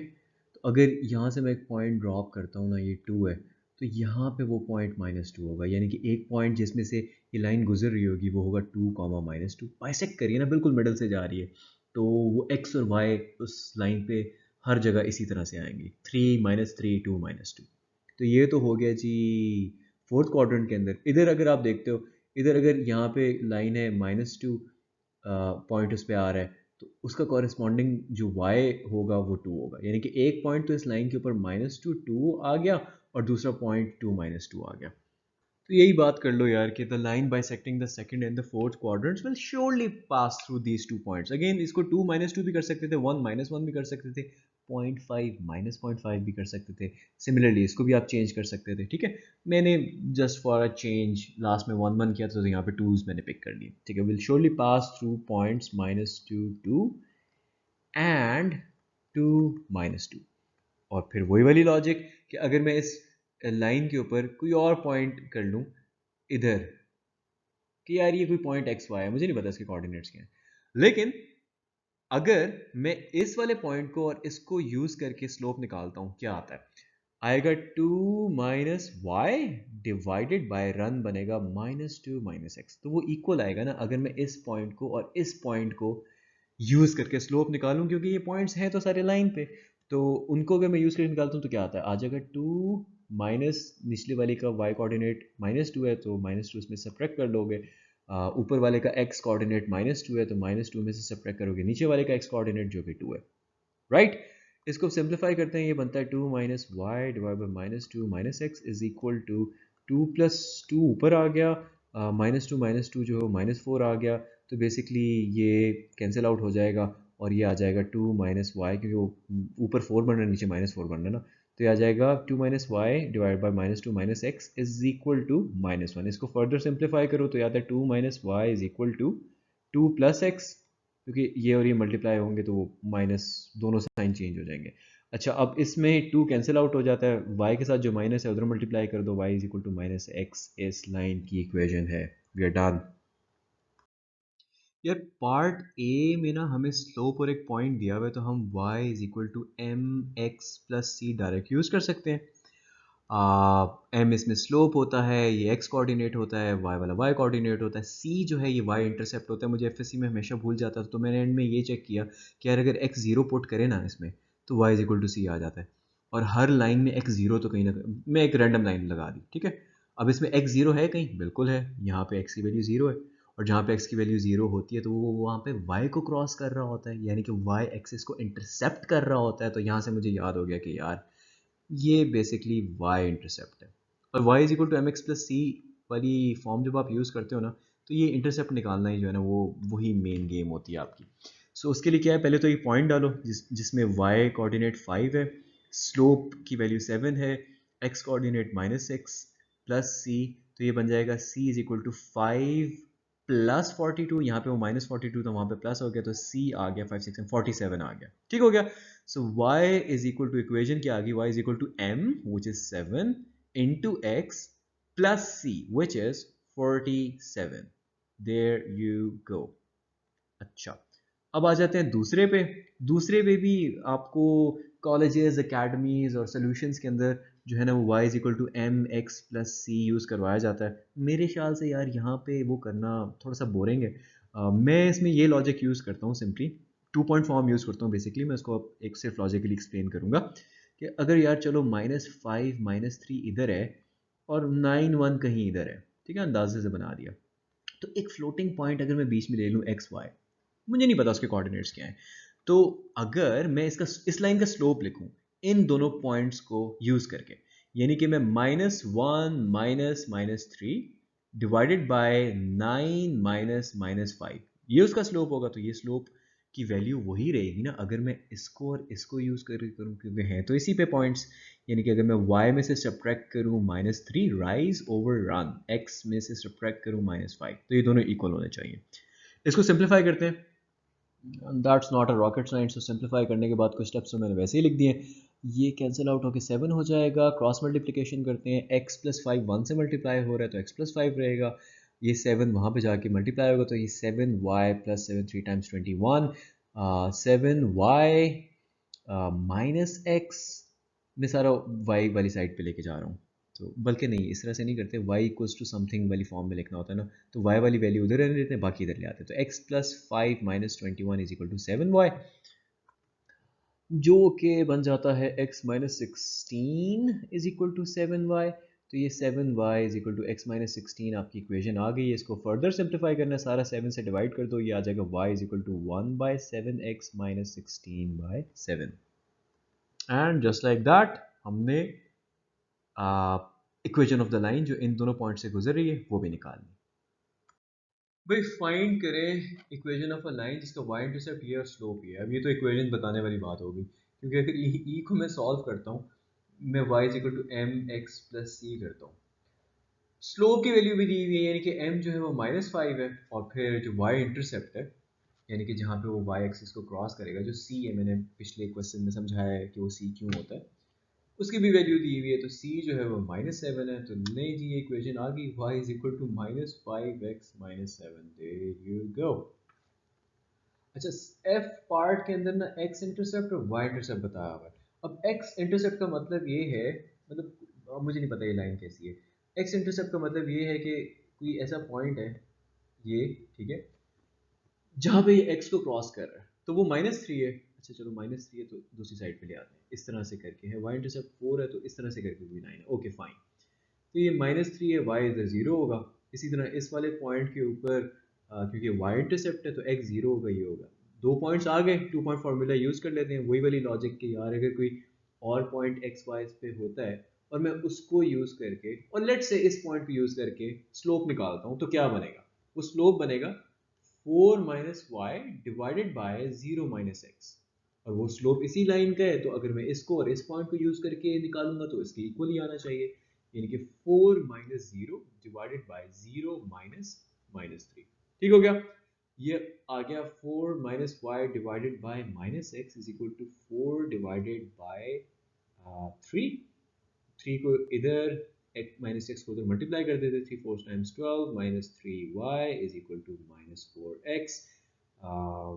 y को उधर ले जाते हैं तो ये आ जाएगा 12 minus 4 plus 4x is equal to 3y। और स्टैंडर्ड फॉर्म में अगर लिखते हो तो 3 से डिवाइड कर दो तो y इज इक्वल टू आ जाएगा 4/3x प्लस 12/3। एंड 3 4 टाइम्स 12 होता है तो मैं इसको डायरेक्ट 4 लिख रहा हूँ। नहीं जी, इस लाइन की इक्वेशन भी आ गई। अगर मैं ओरिजिन यहाँ पे बनाता हूँ तो 3 5 अंदाज़न यहाँ पे होगा और 9 8 अंदाज़न कहीं यहाँ पे होगा। तो बेसिकली ये ए पॉइंट जो है 3 5 और बी पॉइंट जो है 9 8, ये एक इनको जॉइन करने से एक लाइन सेगमेंट बन रहा है, ठीक है। और कहा यह जा रहा है कि एक इक्वेशन निकालें of the perpendicular bisector of this line segment. तो यार सबसे पहली बात तो ये कि परपेंडिकुलर है, 90 का एंगल होगा, ठीक है, और बाइसेक्ट कर रहा है तो बिल्कुल मिडल में से जा रहा होगा। अब इससे दो बातें पता चलती हैं। एक तो ये कि एक तो हमें पॉइंट मिल गया ना टेक्निकली यहाँ पे, क्योंकि बिल्कुल मिडल से जा रहा है तो वो इस पॉइंट और इस पॉइंट का एवरेज होगा। अगर मैं इस पॉइंट को पॉइंट पी कह दूँ तो पॉइंट पी के कोऑर्डिनेट्स होंगे 3 प्लस 9/2 उसका एक्स कोऑर्डिनेट होगा, और 5 प्लस 8/2 उसका y कोऑर्डिनेट होगा। तो 9 10 11 12, 12/2 gives you 6, 8 9 10 11 12 13, 13/2 just gives you 13/2। बाकी ये कि हम स्लोप भी निकाल सकते हैं। इस ये जो मैंने पर्पल में बनाया हुआ परपेंडिकुलर इसका, वो कैसे निकाल सकते हैं कि हम ए बी लाइन सेगमेंट का स्लोप निकालें। अब स्लोप ऑफ ए बी क्या है? Slope of A B is equal to rise, यानी कि 8 माइनस 5 ओवर रन, यानी कि 9 माइनस 3। तो 5 6 7 8 3 ऊपर आ गया, 9 8 7 6 नीचे आ गया, 1/2 इसका स्लोप आ गया। अब ये जो स्लोप ऑफ ए बी है ना, यानी कि 1/2, और स्लोप ऑफ परपेंडिकुलर जो है इसको जब हम मल्टीप्लाई करेंगे, क्योंकि आपस में दोनों लाइन्स परपेंडिकुलर है ना, इनको जब हम मल्टीप्लाई करेंगे तो -1 आंसर आएगा। यानी कि जो स्लोप ऑफ परपेंडिकुलर है वो इक्वल टू आ गया है -2 के। ठीक है, ये आ गया -2। अच्छा, हमारे पास उस परपेंडिकुलर के ऊपर एक पॉइंट आ गया और उसका स्लोप आ गया। हम यूज़ करते हैं y is equal to mx plus c को। एक तो पॉइंट डाल देते हैं इसमें, यानी कि y13/2, स्लोप है -2 और x जो है वो 6, मतलब एक्स वाई पॉइंट डाल दिया ना, इससे हमारे पास ये आ जाएगा y इंटरसेप्ट, जो कि आ रहा है 37/2। तो फाइनली हमें इक्वेशन इसकी पता चल गई। इसकी equation is y is equal to -2x plus 37/2। There you गो।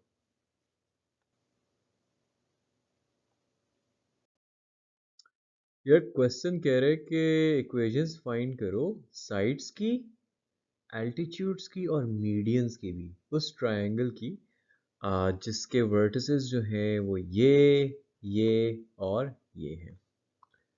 पहले तो यार equation of sides find out करते हैं। ट्रायंगल को मैं रफ सा बना लेता हूँ। अगर यहाँ पे कहीं ओरिजिन है तो -3 2 ए पॉइंट यहाँ पे आ जाएगा, 5 4 बी कहीं यहाँ पे आ जाएगा, 3 -8 सी जो है वो कहीं यहाँ पे आ जाएगा। तो हो गया बी, ये हो गया सी, इसको मिला के हम ट्रायंगल बना देते हैं। There you go. ओके, अब साइड्स की जब आपने इक्वेशंस निकालनी होगी, देखो यार इक्वेशन निकालने के लिए ना y is equal to m x plus c, तो एक तो ये आपको स्लोप चाहिए, ठीक है, फिर आपको एक पॉइंट चाहिए और वो अगर आप पुट कर दो तो आपका y इंटरसेप्ट आ जाता है, और वो आपका जब आ जाए तो फिर आपकी इक्वेशन आ जाती है। पहले चलते हैं equation of side A B, ठीक है।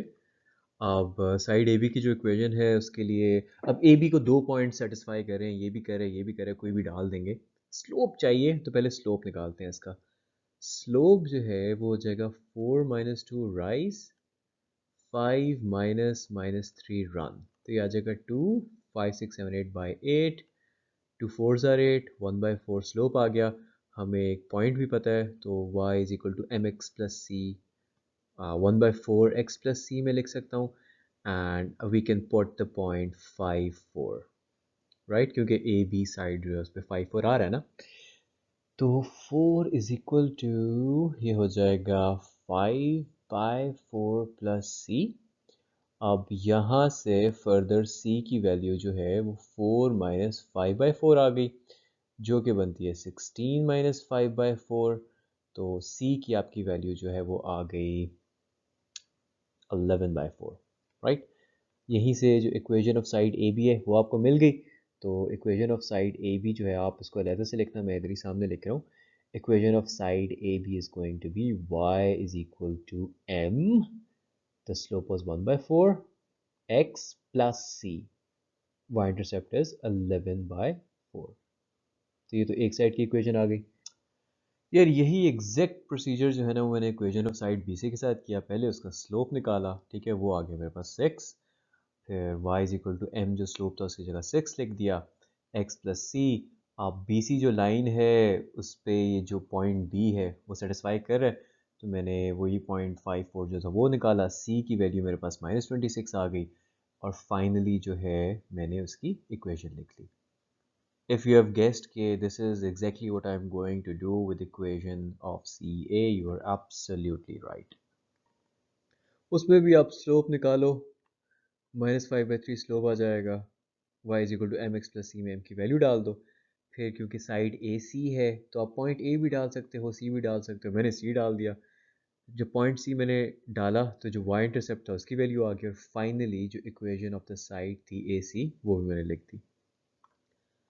अब यार आ जाते हैं, इक्वेशन ऑफ साइड्स तो तीनों हमने बता दी, अब आ जाते हैं एल्टीट्यूड्स की इक्वेशंस पे। अब यार एल्टीट्यूड होता क्या है? ये ट्रायंगल तो काफ़ी ट्विस्टेड सा बना हुआ है। अगर मैं बड़ा कोई सादा शरीफों वाला ट्रायंगल बनाऊं इस तरह से करके, ठीक है। तो एल्टीट्यूड क्या होगा? ऊंचाई, राइट। तो ऊंचाई क्या होती है? फॉर एग्जांपल अगर मैं इस साइड से ऊंचाई देख रहा हूँ तो यहाँ से वो परपेंडिकुलर डिस्टेंस होगा ऑपोजिट वर्टेक्स तक, ठीक है। अगर मैं इस साइड से ऊंचाई देख रहा हूँ तो यहाँ से वो परपेंडिकुलर डिस्टेंस होगा, जो कि मेरा परपेंडिकुलर नहीं लग रहा but you get the point, opposite vertex तक। इसी तरह सिमिलरली यहाँ से एक परपेंडिकुलर डिस्टेंस ये होगा, ठीक है। तो एल्टीट्यूड्स बेसिकली ये होते हैं, और एल्टीट्यूड का नाम रख देते हैं अपनी तरफ से कुछ भी। एक तो ये एल्टीट्यूड बनेगा जी, इसका मैं नाम रख देता हूँ बी है, तो यहाँ पे ए बी सी है ना। अच्छा पहले ए वाले को करते हैं यार। दिस वन, ये ए पे जो जा रहा है इसको डी पॉइंट कह देते हैं, जो बी से जा रहा है उसको ई पॉइंट कह देते हैं, और जो यहाँ से जा रहा है इस पॉइंट से उसको हम कह देते हैं एफ। अब यार क्योंकि जो एल्टीट्यूड्स हैं, जैसे एल्टीट्यूड जो है एफ सी, वो ए बी साइड के साथ परपेंडिकुलर है ना, तो जब इन दोनों को मल्टीप्लाई करोगे आप तो आपके पास आंसर -1 आएगा। वही वाली बात है कि दो लाइन सेगमेंट्स या लाइंस जो आपस में परपेंडिकुलर हो ना, उनके स्लोप्स को मल्टीप्लाई करो तो -1 आता है। Similarly slope of D A और स्लोप ऑफ बी सी, क्योंकि ये दोनों आपस में परपेंडिकुलर हैं, अगर आप डायग्राम को देखो तो इनको मल्टीप्लाई करने से भी -1 आएगा, और स्लोप ऑफ ई बी और स्लोप ऑफ ए सी को भी मल्टीप्लाई करेंगे तो -1 आएगा। साइड्स के स्लोप्स हमारे पास ऑलरेडी हैं, तो वो मैं डायरेक्टली डाल देता हूँ, slope of F C multiply by slope of A B. Slope of A B was 1/4, ये आ जाएगा -1, तो इसका मतलब है जो slope of F c side है ना वो आ जाएगा -4। F c altitude actually, slope f c लिख देते हैं चलो यार। और similarly slope of b c की वैल्यू प्लग इन करते हैं, तो slope of the altitude d a आ जाएगा, ये -1/6 है। सेम काम मैंने किया ई बी और ए सी के स्लोप से, तो स्लोप ऑफ जो एल्टीट्यूड ई बी है वो 3/5 आ गया। अब यार नेक्स्ट स्टेप में ये स्लोप्स तो मैंने साइड पे करके रख लिए।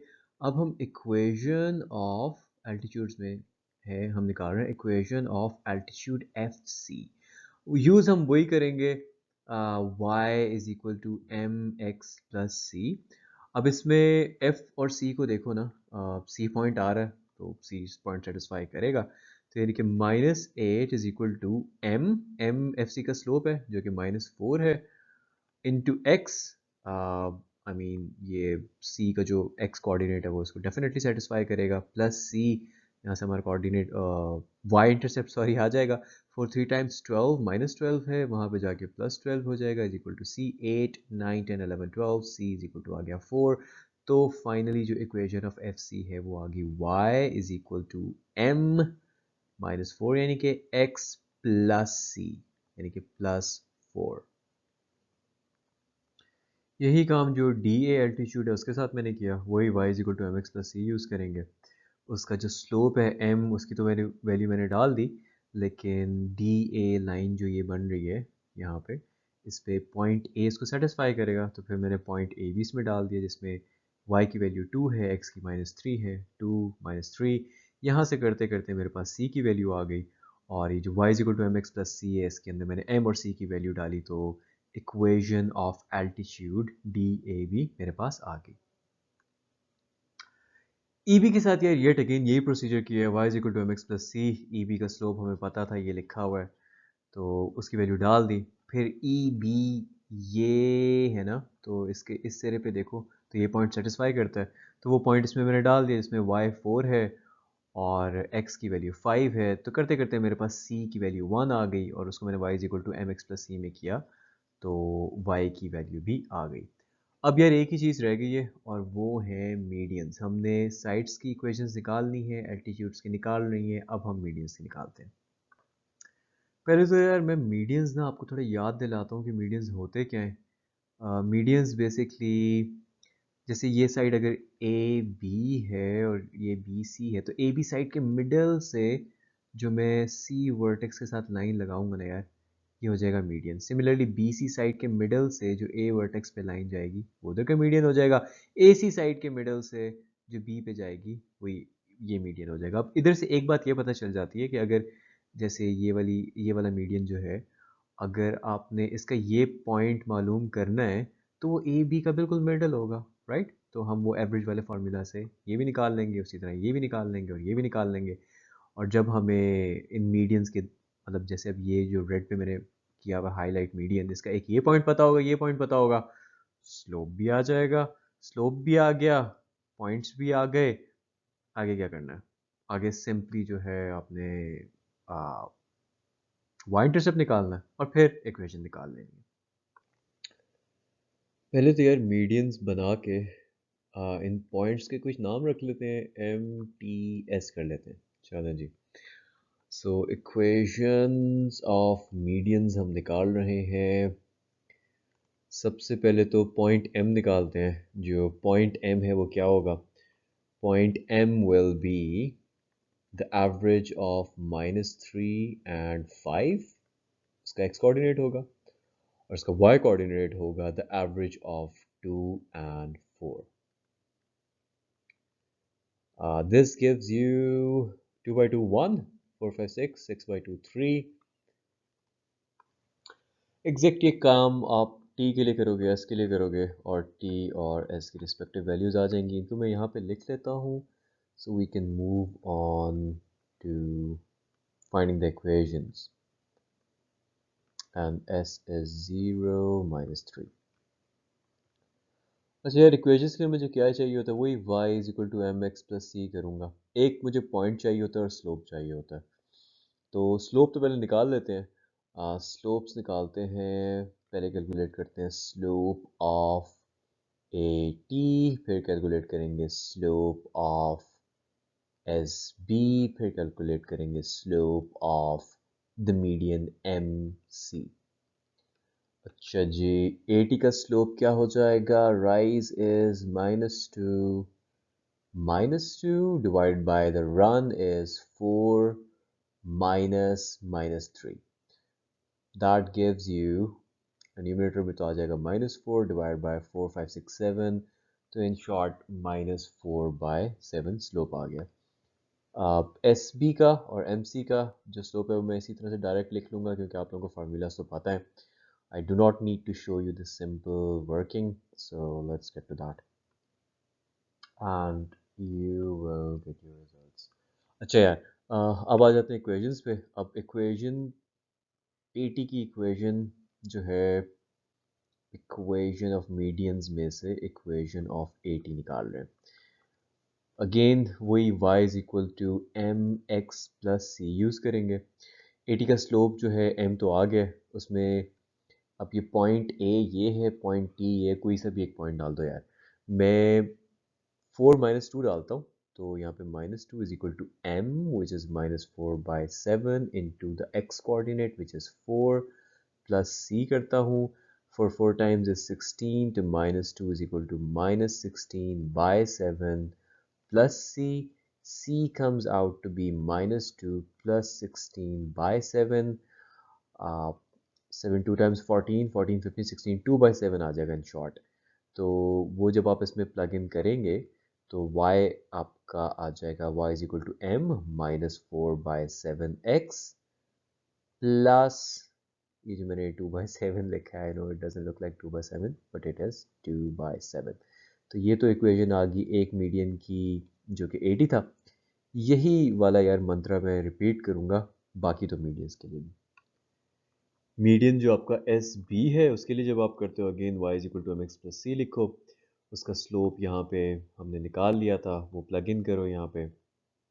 फिर दो पॉइंट्स थे, मुझे पॉइंट बी 5 4 प्लग इन करना ज़रा ज़्यादा स्ट्रेट फॉरवर्ड लग गया था, तो मैंने उसको प्लग इन किया, सी की वैल्यू -3 आ गई। तो जो equation of median s b है वो हमारे पास finally y is equal to 7/5x -3 आ गई। लास्टली यार, एमसी के साथ भी यही कीजिए। जो एमसी मीडियन है, अब ये सारी वर्किंग में आपको इसलिए नहीं दिखाता कि वही चीज़ बार बार दिखा के यार आप भी बोर हो जाओगे। So what I prefer is कि आप लोग पॉज करो, do it yourself, make it fun for you. MC के लिए भी वही y is equal to m x plus c वाली हम इक्वेशन यूज़ करेंगे। उसमें जो स्लोप है m है, उसकी वैल्यू हमने निकाली थी, तो वो प्लग इन कर लेंगे। फिर अब एम सी पे मुझे ये जो 1 3 पॉइंट है ये पुट इन करना ज़्यादा स्ट्रेट फॉरवर्ड लग रहा था, तो मैंने उसको प्लग इन कर लिया। सी जो है 17/2 आ गया। जो y is equal to m x plus c में m और c की वैल्यू आ गई, वो मैंने प्लग इन कर ली, और equation of the last median M c भी हमने निकाल ली। Congratulations, we are done. Question कह रहे हैं कि इक्वेशन फाइंड करें एक लाइन की जो इस पॉइंट में से गुजर रही है और परपेंडिकुलर है एक और लाइन से जिसका स्लोप ये है। अच्छा, पहले तो लेट्स से ये पॉइंट -4 -6 कोई पॉइंट है, इसमें से कहीं गुजर रही है, यहाँ पे कोई होगा, ओके फाइन। तो हमें इक्वेशन फाइंड करने के लिए लाइन के लिए हमें चाहिए होता है y is equal to m x plus c के अंदर स्लोप और कोई एक पॉइंट मिल जाए जिससे हम फिर y इंटरसेप्ट निकाल लेते हैं। ठीक है, तो अब हम यही करते हैं। स्लोप हमें मिल मिल जाएगा किस तरह से, वो कह रहे ये कह रही है कि जिसकी आपने इक्वेशन फाइंड करनी है ना, वो परपेंडिकुलर है इस लाइन से जिसका स्लोप ये है। यानी कि जिसकी इक्वेशन फाइंड करनी है उस लाइन का स्लोप मल्टीप्लाई करो अगर आप इस वाले स्लोप से, तो आंसर क्या आ जाएगा? -1, क्योंकि आपस में परपेंडिकुलर लाइंस के स्लोप्स का प्रोडक्ट जो होता है वो -1 होता है। तो उस लाइन का स्लोप जो है वो आपके पास आ गया 2/3। चलो जी, इस m के अंदर स्लोप तो आ गया, ये चीज़ तो आ गई। अब हमने y इंटरसेप्ट निकालना है, तो पहले तो मैं लिख लेता हूँ ना इसके साथ। ये इक्वेशन क्या बन जाएगी? ये बन जाएगी y is equal to 2/3x plus c. अच्छा, अब ये बन गई, तो अब एक पॉइंट डाल देते हैं क्योंकि वो लाइन इसमें से गुजर रही है ना। तो यानी कि ये पॉइंट उसको सेटिस्फाई करेगा, तो -4 -6 has to satisfy, right? So you can write कि putting this point you will get -6 is equal to 2/3 into -4 plus c। Finally जब इसको आप कैलकुलेट करोगे तो आपका y इंटरसेप्ट c आ जाएगा। लें जी, इक्वेशन निकल आई। इक्वेशन हमें यहाँ तक तो पता थी, उसमें से y इंटरसेप्ट डाल देते हैं। तो उस लाइन की इक्वेशन जो है वो है y is equal to 2/3x, c की जगह -10/3। That is your answer. Equation find करें एक लाइन की जो इस पॉइंट में से गुजर रही है और पैरेलल है एक और लाइन से जिसका स्लोप है। यार, पैरेलल लाइंस का स्लोप जो है ना वो सेम होता है। तो ये बात लिख के आप लिख दो कि यार m जो है ना वो तो इधर -24 आ गया, यानी कि y is equal to m x plus c को मैं फर्दर लिख सकता हूँ y is equal to -24x plus c. Furthermore क्या है कि वो इस पॉइंट में से गुजर रही है, तो दिस पॉइंट विल सेटिस्फाई। यानी कि अगर ये पॉइंट हम उसमें डालते हैं तो कोई एक वैलिड आंसर आएगा, राइट? तो y उसमें -5 है is equal to -24 into 11 plus c। और इसे कैलकुलेट करने के बाद c जो है आपका 259 आ जाएगा। अच्छा, इक्वेशन आ गई फिर y is equal to -24x plus 259।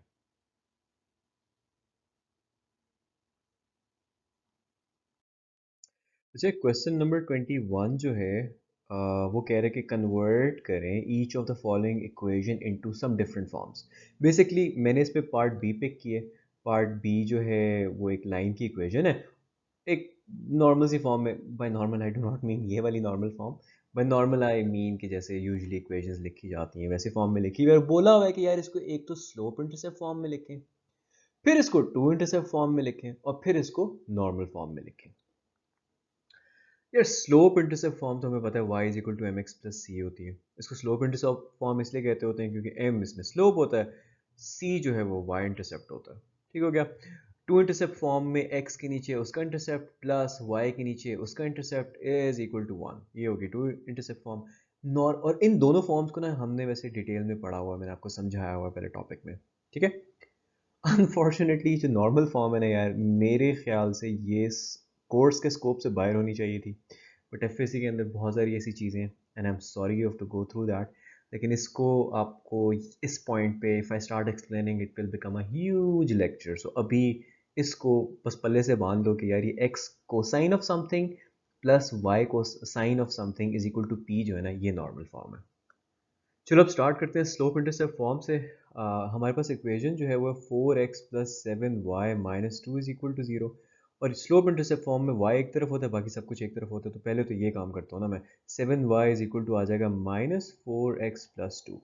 अच्छा, वहाँ पे सिर्फ y होता है, तो यानी कि 7 से डिवाइड कर दो। 7 से डिवाइड करेंगे तो -4/7, ये हो गया m क्योंकि इसके साथ x है, +2/7। There you go, that's it. Slope intercept form, y is equal to mx plus c। Two intercept form में अगेन हमारे पास इक्वेशन है 4x plus 7y minus 2 is equal to 0। अब x plus y फॉर्म पहले तो लेके आता हूँ ना, ये इज इक्वल टू 2 आ जाएगा। अच्छा, अब ये इज इक्वल टू सम 1 होना चाहिए यहाँ पे, right? It's not just something random, it should be 1। यहाँ पे 1 नहीं है। Okay, what do, you divide by 2, right? तो 2 से जब आप डिवाइड करोगे ये बन जाएगा 2x plus 7/2y is equal to 1। अच्छा, अब सब हो तो गया है, 1 भी आ गया, मसला सिर्फ ये यहाँ पे x किसी चीज़ से डिवाइड हो रहा है और y किसी चीज़ से डिवाइड हो रहा है, यहाँ पे तो ऐसा नहीं हो रहा। तो फिर इस फॉर्म को चेंज करने के लिए अगर इस 2 को मैं नीचे लेके जाऊँ तो ये 1/2 बन जाएगा ना यार, राइट? यानी कि a जो है वो 1/2 है, ये रेसिप्रोकल होकर वापस वही 2x बन जाएगा। अच्छा, इसी तरह ये जो 7/2 है इसको नीचे लेके गया तो ये 2/7 बन जाएगा, अगेन रेसिप्रोकल होकर वो 7/2 बन जाएगा इज इक्वल टू 1। यानी कि a की वैल्यू ये है, b की वैल्यू ये है, और फाइनली हमने इसको टू इंटरसेप्ट फॉर्म में लिख लिया है। फिर लास्टली जो नॉर्मल फॉर्म है, normal form again I told you कि इस तरह से होती है। अब इसमें अल्फ़ा क्या है और पी क्या है वो मैं आपको बता देता हूँ। तो ये 4x plus 7y minus 2 is equal to 0 हमारे पास इक्वेशन है। पहली चीज़ तो ये है कि यहाँ पे कोई पी है, ज़ीरो नहीं है, तो पहले तो मैं 2 को उधर लेके जाऊँ ना। ओके, चला गया।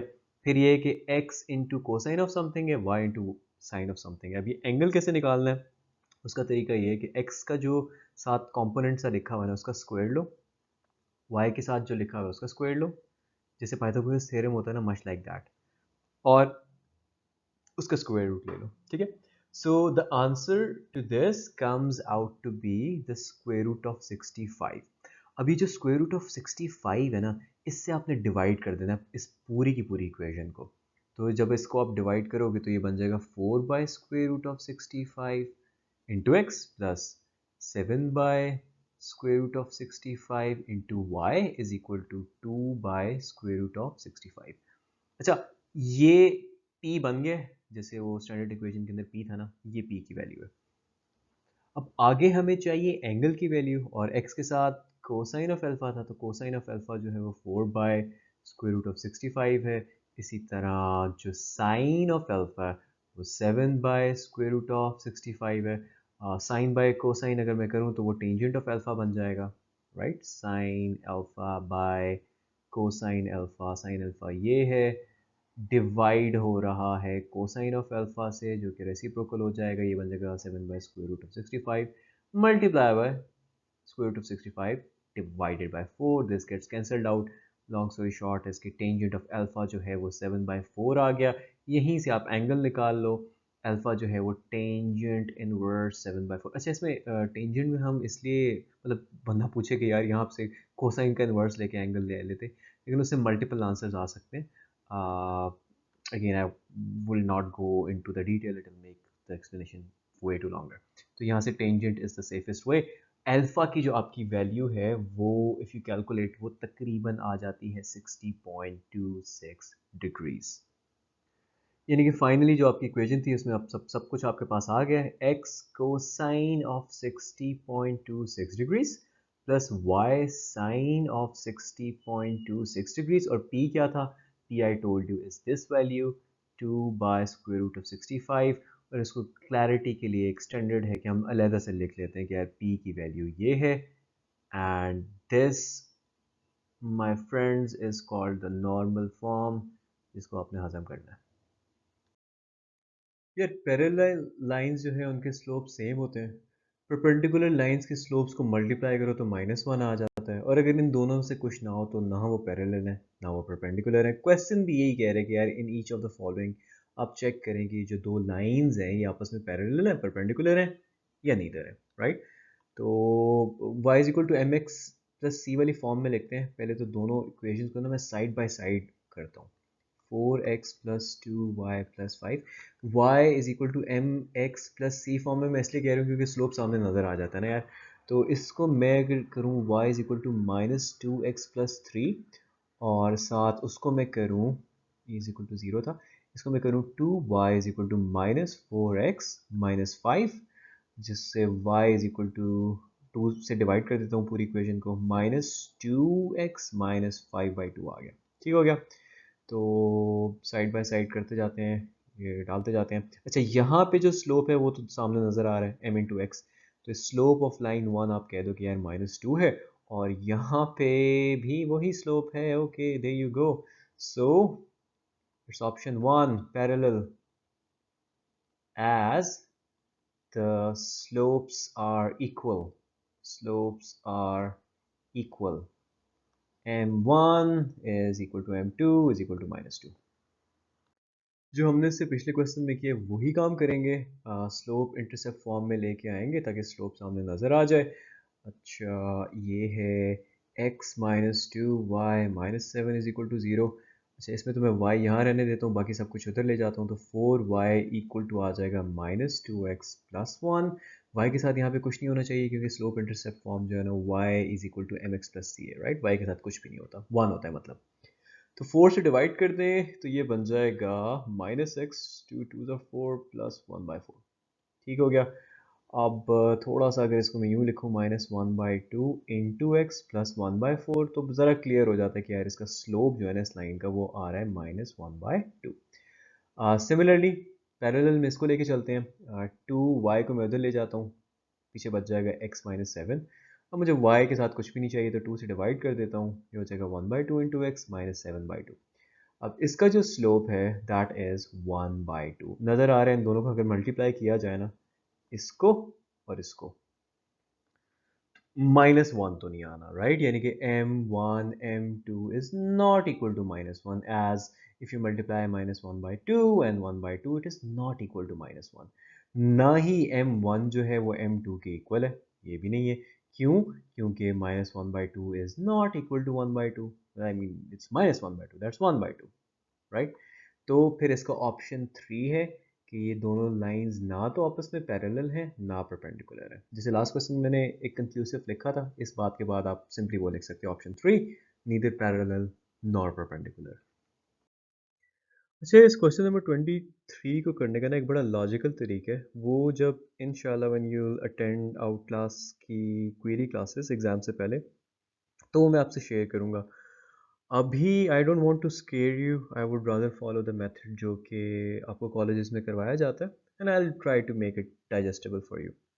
कहा ये है कि फाइंड करें distance between the two parallel lines. नीचे दो लाइंस दी हुई हैं, बता दिए वो पैरेलल है यानी कि इनका स्लोप इक्वल होगा।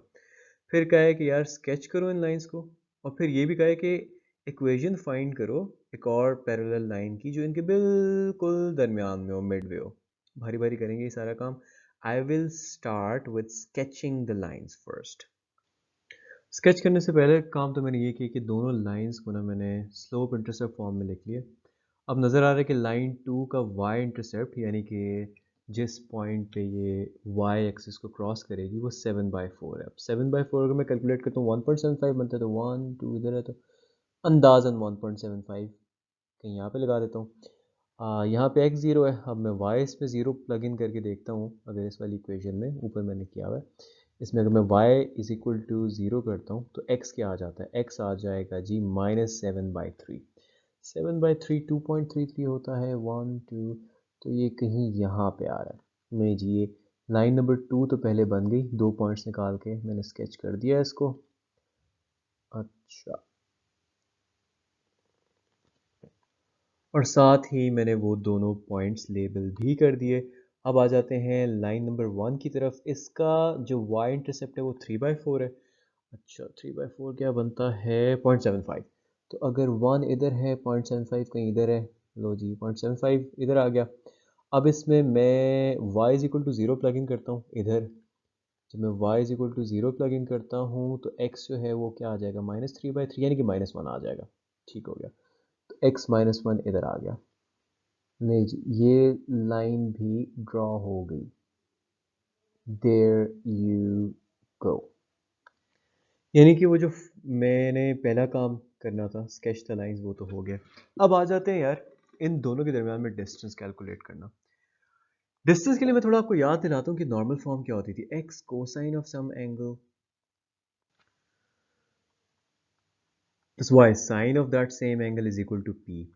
अभी मैं जो आपको बताने जा रहा हूँ ना उसको गौर से सुनो यार। ये जो पी है ना, पी ये पता क्या होता है? ये होता है ओरिजिन से लेके उस लाइन तक परपेंडिकुलर की लेंथ। यानी कि ये जो ब्लू वाली लाइन है ना, इसका पी जो है वो ये होगा, जो हल्की सी छोटी सी रेड लाइन बन रही है। जो ब्लैक वाली लाइन है उसका पी जो है वो यहाँ तक होगा। ठीक है, यानी कि अगर हम दोनों के पी कैलकुलेट कर लेना तो ब्लैक वाली लाइन के पी में से ब्लू वाली लाइन का पी सब्ट्रैक्ट करो, मतलब जो, let me erase this, I understand ये काफ़ी छोटा है, यानी कि ब्लैक वाली लाइन का पी जो है वो ये होगा, इसमें से आप सब्ट्रैक्ट कर दो ब्लू वाली लाइन का पी, यानी कि जो जिसको मैं ब्लैक में कर रहा हूँ, तो ये जो बीच में रेड में रह गया ये इन दोनों का डिस्टेंस आ जाएगा, राइट। तो this is how you are going to calculate the distance between the two lines. दोनों को नॉर्मल फॉर्म में कन्वर्ट करो। अब नॉर्मल फॉर्म में कन्वर्ट करने के लिए what do we need, x into something y into something is equal to this. तो पहले तो जो कांस्टेंट है वो उधर ले जाते हैं, इधर भी 3x minus 4y is equal to -7। और फर्दर मैंने आपको बताया था कि जो x के साथ है उसका स्क्वायर प्लस जो y के साथ है उसका स्क्वायर आप लोगे और उसका स्क्वायर रूट लोगे और उससे डिवाइड करोगे तो p आ जाता होता है। ठीक है, तो ये यहाँ पे बनता है 9 प्लस 16 जो कि स्क्वायर रूट 25 बनता है, जो कि 5 बनता है। अच्छा, ये जो हम स्क्वायर रूट लेते होते हैं ना यार, इसमें हम plus minus plus minus plus minus करते हैं, एंड तक प्लस माइनस आता होता है। पहले क्वेश्चन मैंने आपको इसलिए नहीं बताया क्योंकि I did not want to confuse you. होता ये है कि ये जो पी है, जैसे मैंने आपको एक्सप्लेन कर दिया कि पी एक डिस्टेंस है ना, तो ये हमेशा पॉजिटिव होगा। तो यहाँ पे क्योंकि दोनों के नेगेटिव है तो इसलिए हम -5 पिक करेंगे ताकि वो पॉजिटिव रहे। सो -5 से दोनों इक्वेशंस को डिवाइड कर देते हैं। ये वाली इक्वेशन को जब हम -5 से डिवाइड करेंगे तो क्या आएगा, यह आ जाएगा -3/5 into x plus 4/5 into y is equal to 3/5। और जब इस वाली इक्वेशन को हम -5 से डिवाइड करेंगे तो तब क्या आएगा हमारे पास आ जाएगा -3/5 into x plus 4/5 into y is equal to 7/5। अब हाँ यार, हमें पता है कि ये कोसाइन ऑफ एल्फा है और ये साइन ऑफ एल्फा है, बट वो इधर रेलिवेंट ही नहीं है तो मैं उसको मुंह ही नहीं लगाऊंगा। सिंपल सी बात जो है वो ये है कि ये जो लाइन नंबर 2 है, ये वाली लाइन, इसका जो डिस्टेंस आ रहा है ओरिजिन से वो ये आ रहा है। ठीक है, 7/5। और जो दूसरी वाली लाइन है उसका उससे कम आ रहा है, 3/5 आ रहा है। यानी कि इस वाले में से ये वाला सब्ट्रैक्ट कर दूं मैं, जैसे मैंने आपको उधर बना के दिखाया था, तो पीछे ये रेड वाला बच जाएगा, ये वाला जिसको मैं अभी सर्कल कर रहा हूँ। ठीक है, and that is the distance between these two parallel lines. So हम लिख सकते हैं कि डिस्टेंस, क्योंकि यहाँ पे ये भी लिख लो यार कि हमने नॉर्मल फॉर्म में दोनों को कन्वर्ट किया साइड बाय साइड। अच्छा, distance between these two parallel lines, या the parallel lines, whatever you want to write, is equal to this, and 765 ये आ जाएगा 4/5। लो जी, distance between these two parallel lines जो है वो 4/5 है। अब क्या रह गया, अब एक चीज़ रह गई है और वो है कि हमने फाइंड आउट करनी है इक्वेशन एक पैरेलल लाइन की जो इनके बिल्कुल दरमियान में है। और किसी भी लाइन की इक्वेशन को हम y is equal to m x plus c लिख सकते हैं, ऐसा ही है।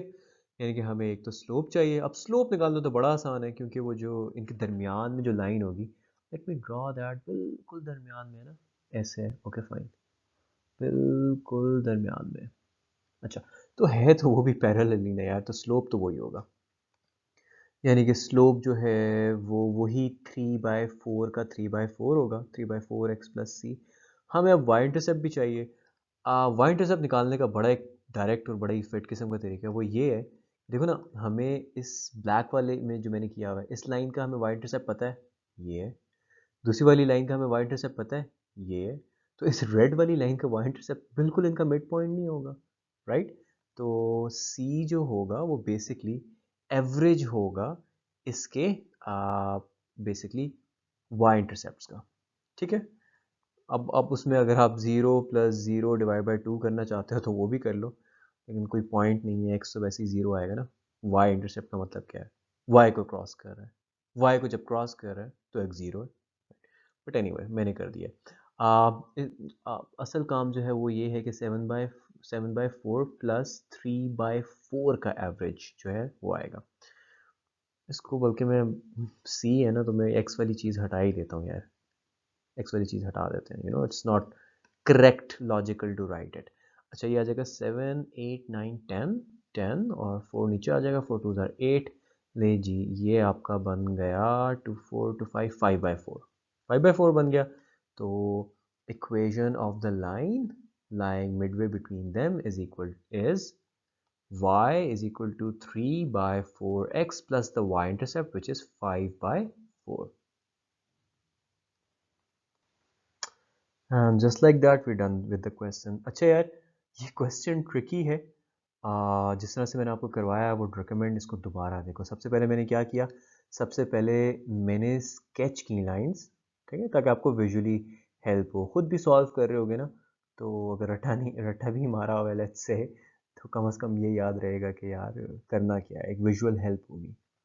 फिर हमने distance between the to given parallel lines ढूंढा। उसमें मैंने आपको समझाया कि यार वो जो पी है ना, normal form of an equation of line, वो क्या होता है, ठीक है। जैसे फॉर एग्जांपल फिर से बता देता हूँ, अगर ये एक लाइन है ना, तो पी जो है ना वो ओरिजिन से लेके ना उस लाइन तक का डिस्टेंस होता है, ठीक है, यानी कि एक पॉजिटिव चीज़ होती है। पी निकालने का तरीका भी है, वो निकाल लिया। अब इसी तरह से आगे कोई लाइन होती तो उस तक भी पी की एक वैल्यू होती, उसके वाले पी में से इस छोटी वाली लाइन का पी अगर सब्ट्रैक्ट करते तो दरमियान में डिस्टेंस आ जाता। वही काम हमने इधर किया। और फिर फाइनली जो है, जो उनके बिल्कुल दरमियान में लाइन थी, उसकी हमने इक्वेशन निकाली। कैसे निकाली? स्लोप उसका सेम होना था, उसका सिर्फ और सिर्फ हमने वाई इंटरसेप्ट निकाल दिया। एक लाइन की इक्वेशन फाइंड करनी है जो इस पॉइंट पर से गुजर रही है और पैरेलल है इस लाइन के। पहला तो क्योंकि इस लाइन के पैरेलल है ना, तो मैं इसका स्लोप निकालता हूँ। ये आ जाएगा, अगर मैं 7y उधर लेके जाता हूँ, 7y इज इक्वल टू 2x + 4। तो y is equal to 2/7x + 4/7। और इसको अगर आप y is equal to mx + c slope intercept form से कंपेयर करते हो, तो ये x के साथ जो होता है वो स्लोप होता है, यानी कि ये इस लाइन का स्लोप होगा। दोनों पैरेलल है ना, स्लोप वही होगा। तो स्लोप ऑफ द लाइन जो है वो तो 2/7 आ गया। By the way this is not rough work, ये मैंने बस उस साइड से सॉल्व करना स्टार्ट कर दिया। अच्छा स्लोप आ गया। दूसरा ये है कि एक पॉइंट भी पता है, तो y is equal to m x यानी कि 2/7x + c। अब वो पॉइंट हम प्लग इन कर लेते हैं, हमारे पास जो y इंटरसेप्ट है वो भी आ जाएगा। वो पॉइंट क्या है, वो है -4 7, यानी कि y की वैल्यू 7 और x की वैल्यू -4 प्लस c, यहाँ से c आ जाएगा। c क्या आता है यार, c आ रहा है 7 + 4 2 8/7। This gives you 7 7 49 plus 8/7। अगर 50 होता और वो 7 तो 50, तो 57/7, ठीक है। ये c की वैल्यू आ गई। तो equation of that line is, equation of line through this point and parallel to this line is what? It is y is equal to 2/7x plus the y-intercept जो कि हमने 57/7 निकाला है। ले जी, इक्वेशन ऑफ दैट लाइन आ गई। यार ये है कि हमने इक्वेशन फाइंड करनी है एक लाइन की जो कि 0.5 - 8 से गुजरी है, ठीक है। एक्स वाई इसके दिया हुआ है और परपेंडिकुलर है to the join of these two points, यानी कि इन दो पॉइंट्स को भी जॉइन करने से एक लाइन बनेगी ना, उसके परपेंडिकुलर है। तो पहला काम तो मैं ये करूँगा ना कि यार मैं देखता हूँ कि जो लाइन इन दोनों को जॉइन करने से बनी है उसका स्लोप क्या है, ठीक है। Slope of line A B देखता हूँ, slope of line A B.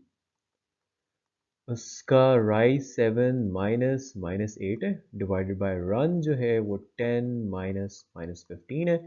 ये बन रहा है 7 to the 14 15 डिवाइडेड बाय 5 25, ठीक है।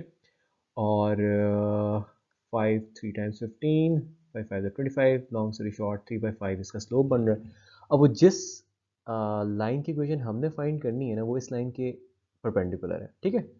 तो उसका स्लोप क्या होगा, slope of line through the point and perpendicular to AB can be found out by basically multiplying the slope of AB with that slope. उस लाइन को क्या, उसको खाली m कह देते हैं, चलो यार।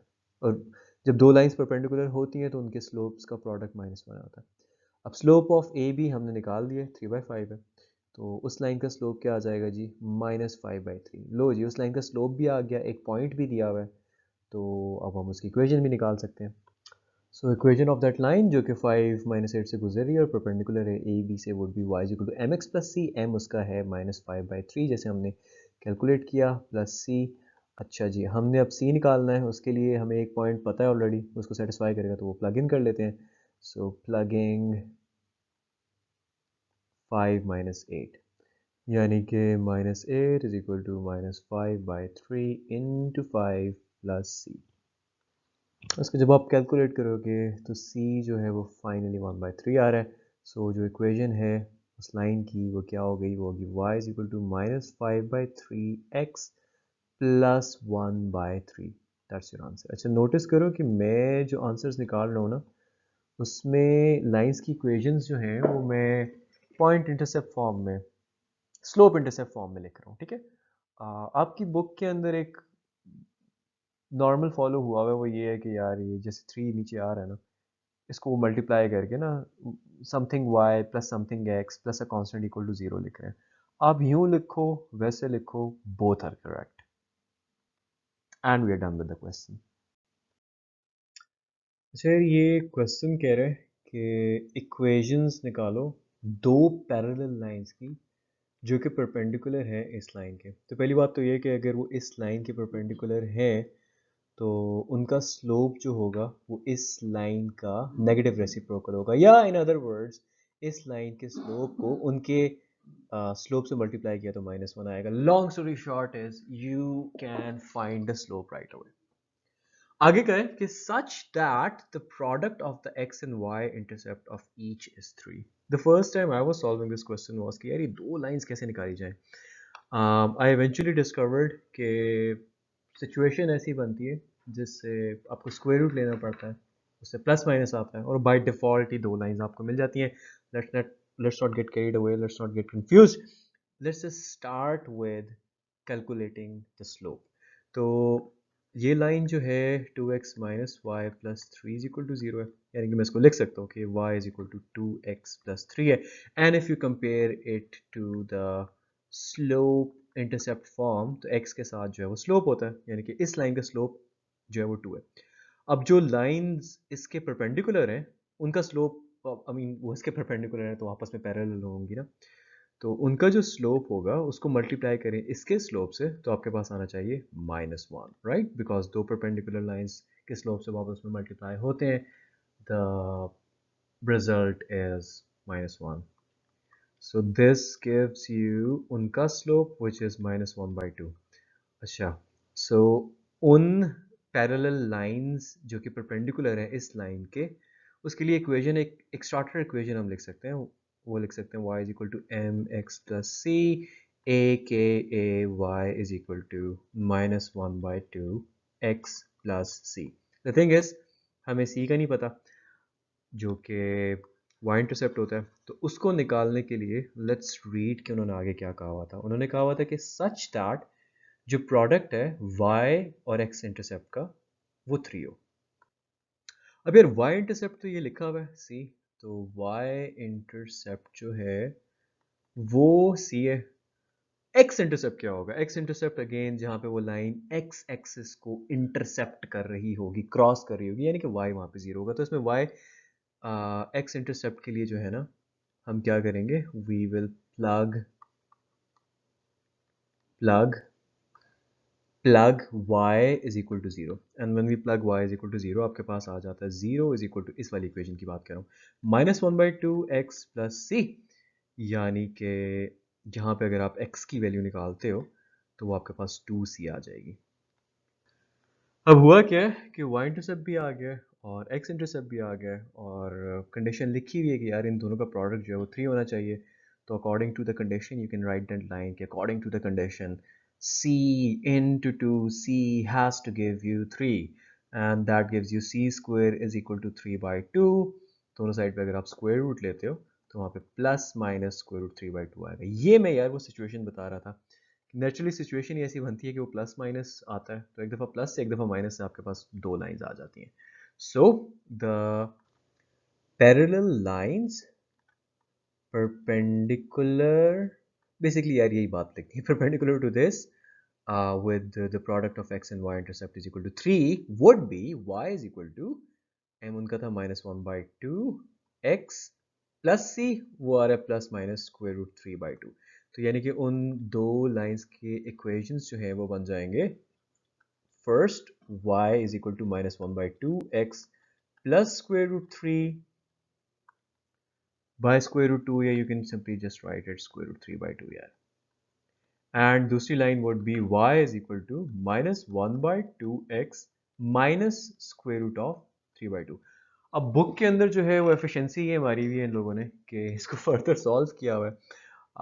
यू कैन डू दैट कि आप इसको दोनों इक्वेशंस को 2 से मल्टीप्लाई करो, and if you do that you get 2y is equal to -x plus square root 3। ये नीचे वाला स्क्वायर रूट 2 मैं रहता लिख रहा हूँ, वो जो 2 से मल्टीप्लाई करना था ना उसकी जगह मैं square root 2 into square root 2 लिख रहा हूँ, क्योंकि टेक्निकली वही है ना, ये दोनों मिलकर 2 बन जाएंगे। So this will get cancelled out with that, same काम वहीं पे होगा, square root 3 divide by square root 2, वो जो 2 मल्टीप्लाई इधर हो रहा है उसको मैंने square root 2 into square root 2 लिख दिया, कैंसिल आउट हो गया। आपका फाइनल आंसर जो आ गया वो आ गया 2y is equal to minus x plus ये स्क्वायर रूट 3, ये स्क्वायर रूट 2 मल्टीप्लाई होंगे तो स्क्वायर रूट 6 आ जाएगा। वहाँ पे 2y is equal to minus x minus square root 6, right. अब इसको आप रीअरेंज भी कर सकते हो, 2y plus x minus square root 6 is equal to 0 एक लाइन की इक्वेशन है, and 2y plus x plus square root 6 एक और लाइन की इक्वेशन है। You can play with it all day but whatever you do, ये दोनों equation जो हैं उन दोनों लाइंस की जो कि पूछी गई थी वो आ चुकी हैं। मुझे ना स्लोप इंटरसेप्ट फॉर्म में लाइंस के साथ काम करने में ज़्यादा मज़ा आता है, तो मैं इसको ना स्लोप इंटरसेप्ट फॉर्म में ही लेके आऊँगा। ठीक हो गया, 3 से डिवाइड करूँगा तो ये बन जाएगा 2/3x प्लस 3 to the 6। चलो अब इस लाइन के बारे में एक बात तो पता चल गई कि स्लोप इसका m पॉजिटिव है, तो ये इस तरह से करके लेफ्ट से राइट जाओगे लाइन पे तो आप ऊपर जा रहे होगे, और दूसरा ये कि इसका y इंटरसेप्ट 2 है, तो ये इस तरह से करके कोई लाइन होगी। अब वल्लाह आलम एग्जैक्टली कैसी है, बट इस तरह से करके होगी, ये मुझे कंफर्म है। अब ये है यार कि एक लाइन पे हर पॉइंट आता है एक्स और वाई, भाई हर पॉइंट नहीं, एक्स और वाई की सारी वैल्यू। मुझे कोई कहे ना यार सिकंदर इस लाइन में 1000 कहाँ आ रहा है, मैं कहूँगा यार 1000 कहीं यहाँ पे होगा ना, इस लाइन को वो एक्सटेंड करो तो वो 1000 आ जाएगा, उस पर एक्स की वैल्यू 1000 आ जाएगी, इसी तरह वाई की भी हर वैल्यू आती है। लॉन्ग स्टोरी शॉर्ट इज कि ये जो x इज इक्वल टू ए 5 है ना, अगर मैं इस लाइन की इक्वेशन में डालूँ, ठीक है, तो मुझे उसका y पता चल जाएगा कि y क्या आना है। मतलब फॉर एग्जांपल इस लाइन में अगर मैं x डालता हूँ इसकी इक्वेशन में, तो इसका जो y होगा वो आ जाएगा। चलो अब डाल के देखते हैं इसमें। Putting x is equal to 5 in above equation, या इक्वेशन 1 कह देते हैं यार आसानी के लिए, ठीक है। तो ये आ जाएगा y is equal to 2/3 into 5 plus 2। तो ये क्या बन रहा है, 2 5 ज़ार 10/3 प्लस 2। अब ये 16/3 5.33 बनता है, यानी कि लाइन पे सिस्टम ये है भाई कि अगर x5 डाला जाए ना, ठीक है, x5 डाला जाए तो उसका कॉरस्पॉन्डिंग y जो है ना 5.33 आ रहा है। तो अगर एक कोई पॉइंट हो जिसका x कोऑर्डिनेट जो है वो हो 5 लेकिन y 8 हो, तो वो तो लाइन के ऊपर हुआ ना, राइट। क्योंकि अब लिख सकते हो इसको कि बिकॉज ये जो y है इसका 8 वो ग्रेटर है 5.33 से, द पॉइंट जो है the point lies above the line. There you go यार, जो काम पहले किया था ना वही यहाँ पे करेंगे। इस लाइन का स्लोप जो है ना वो नेगेटिव नज़र आ रहा है, एम स्लोप होता है ना, ये नेगेटिव आ रहा है नज़र। तो आगे ये जो है वाई इंटरसेप्ट 3 है, स्लोप नेगेटिव है लेकिन 3 पे कट करिए वाई को ना, तो ये इस तरह से करके कोई लाइन होगी। अब वल्लाह आलम एग्जैक्टली कैसे है, बट ऐसी होगी, शेप ऐसी होगी इसकी। अच्छा, अब वही वाली बात यार, अगर x इक्वल टू -7 में प्लग इन करता हूँ एक -7 यहाँ पे कुछ है, इस लाइन में करूँगा तो इसका अपना कोई y आ जाएगा, देखते हैं वो y क्या है। सो इस इक्वेशन को 1 कह देते हैं और कह देते हैं कि मैं पुट कर रहा हूँ, I am putting x is equal to -7 and when I do that and I solve it, तो मेरा y जो है ना यार वो 18.5 आ रहा है। यानी कि अगर लाइन की इक्वेशन के अंदर हम x इज इक्वल टू -7 डालें, ठीक है, तो y 18.5 आता है। यानी कि लाइन के ऊपर जो ये पॉइंट है ना, वो है -7 18.5। अब इस पॉइंट पे आके देखते हैं, इसको देखते हैं जिसका पूछा हुआ था कि यार ये ऊपर है या नीचे है, ठीक है ना। इस पे -7 डालो तो 6 आता है, तो -7 x की वैल्यू होगी, आ रहा 6 है, तो ये यहाँ पे कहीं होगा ना, -7 6 कहीं नीचे होगा। सो ये जो -7 6 वाला पॉइंट है is below the line, below the line, as जो 18.5 आ रहा है लाइन वाला वो ग्रेटर है इससे, वो ना इसके ऊपर है, तो यानी कि ये उसके नीचे है। दैट्स इट यार, मोर और लेस वही काम करना है जो हम पिछले 2 क्वेश्चंस में आपको करवाता आया हूँ। तो अगेन इस इक्वेशन को जो लाइन की दी हुई थी उसको मैंने स्लोप इंटरसेप्ट फॉर्म में लिखा, ठीक हो गया। अब यार ये है कि पूछा हुआ ये है कि यार ये जो दोनों पॉइंट्स हैं ये लाइन की सेम साइड पे है या ऑपोजिट साइड पे। पहले तो मैं इस लाइन को देखूँ ना, ये y एक्सिस को 10 पे क्रॉस कर रही है, उसका स्लोप पॉजिटिव है, तो ये लाइन ना कुछ इस किस्म की होनी है, इस किस्म की लाइन होगी, राइट। पॉजिटिव स्लोप है और लेट्स से ये y10 है, ठीक हो गया। अच्छा, अब अगर मैं इस लाइन के अंदर 0 प्लग इन करता हूँ ना, putting x is equal to 0, तो y मेरे पास क्या आ जाता है, y इज इक्वल टू 10 आ जाता है। I mean, नज़र आ रहा है ये x0 y10 इसका y इंटरसेप्ट है ना, 0 10। I mean, I shouldn't have even done it। अच्छा, तो ये y10 है, 0 0 इसका मतलब है वो नीचे है, इधर होगा। 0 0 पॉइंट जो है यहाँ पे होगा, नीचे है लाइन के। अब दूसरा वाला पॉइंट देखते हैं वो किधर है। अच्छा, उसके लिए मैं x is equal to -4 plug in करता हूँ। इसी को इक्वेशन को मैं इक्वेशन 1 कह देता हूँ। मैं कह देता हूँ कि I am putting x is equal to -4 in equation 1। इसको यार जब सॉल्व करोगे ना तो -6.5 आ जाएगा।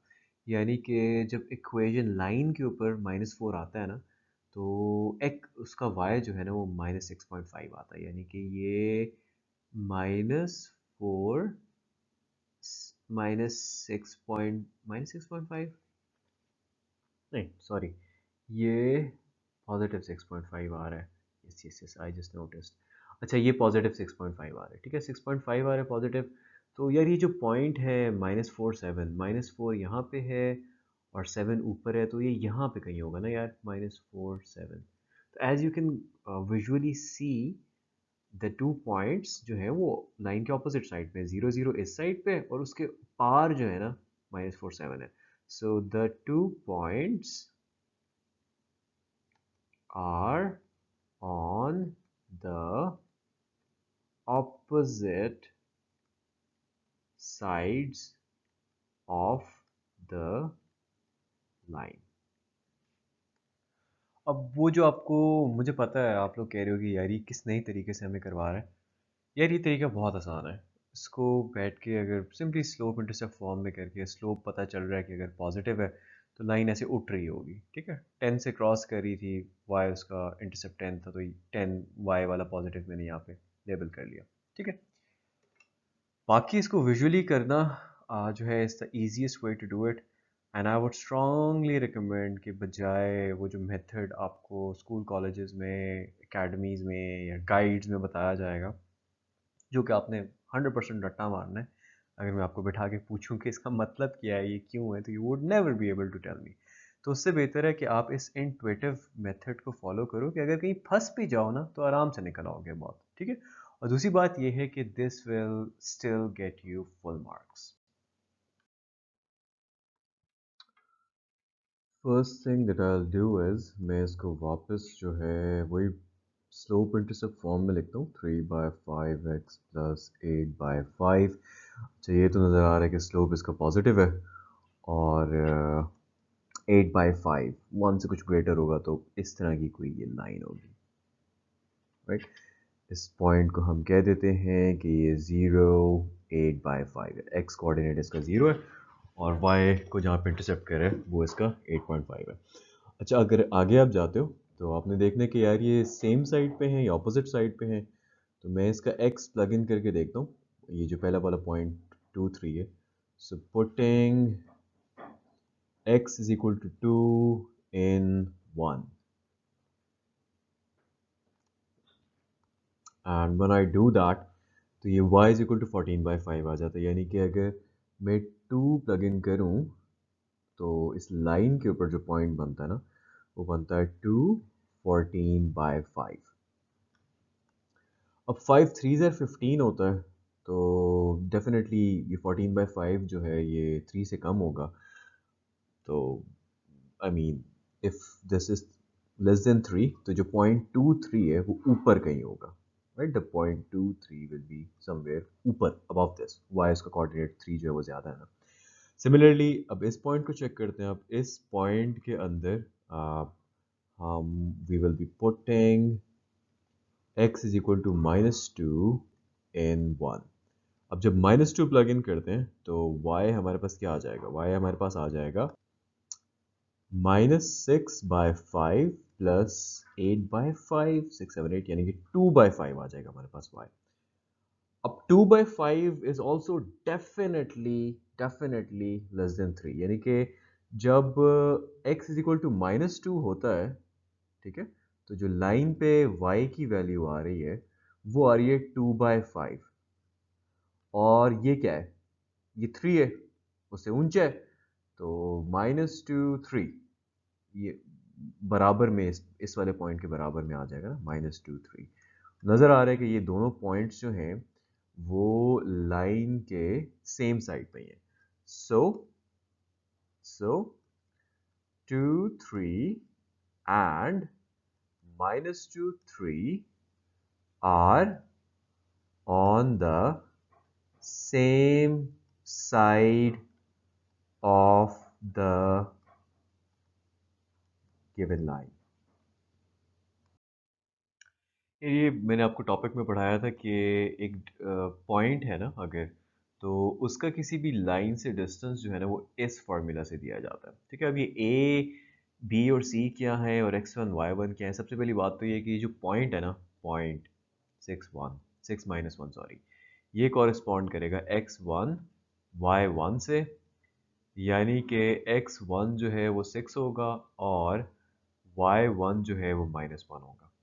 अब ए बी सी क्या है, वो जो इक्वेशन ऑफ द लाइन है ना उसमें से आपको ये निकल जाएंगे। ए जो है इधर 6 आ रहा है, बी जो है वो -4 आ रहा है, वाई का कॉफिशेंट होता है, और सी जो कांस्टेंट है वो 9 आ रहा है। सिंपली इसको प्लग इन करो and you will get the distance of point P from this line. Once you will do that, आप पहुंच जाओगे 49 by स्क्वायर रूट 52 में। अब ये जो स्क्वायर रूट 52 है ना यार, इसको मैं क्या लिख सकता हूँ, 2 × 2 6, और इसको मैं फर्दर लिख सकता हूँ 2 × 1 3, यानी कि इसको मैं 2 स्क्वायर इंटू 13 लिख सकता हूँ 52 को, राइट। तो मैं इसको वो लिखता हूँ 2 स्क्वायर इंटू 13। जो स्क्वायर वाली चीज़ है वो डेफिनेटली स्क्वायर रूट से बाहर आ जाएगी और सिंप्लीफाइड आंसर जो है आपका वो ये है। जो डिस्टेंस है उस पॉइंट का लाइन से वो ये है। यार ये चीज़ मैंने आपको ना 4.6 में पढ़ाई थी कि जो एरिया फॉर ट्राइंगल है ना, अगर उसके वर्टिसेस दिए हो ना तो वो हम इस मैट्रिक्स को कि डिटर्मिनेंट को 1/2 से मल्टीप्लाई करके कैलकुलेट कर सकते हैं। ठीक हो गया। तो इसमें हमें ये सारे दिए हुए, we just have to plug it in. तो क्या बन जाएगा, 1/2 5 3 -2 2 4 2 1 1 1। फर्स्ट ईयर में हमने सीखा था डिटर्मिनेंट को खोलना, मैं आपको दोबारा नहीं सिखाऊंगा। I am just going to mention how I am going to do it and the way is कि इसको प्लस इसको माइनस इसको प्लस करोगे। अच्छा जी, 1/2 तो बाहर आ गया।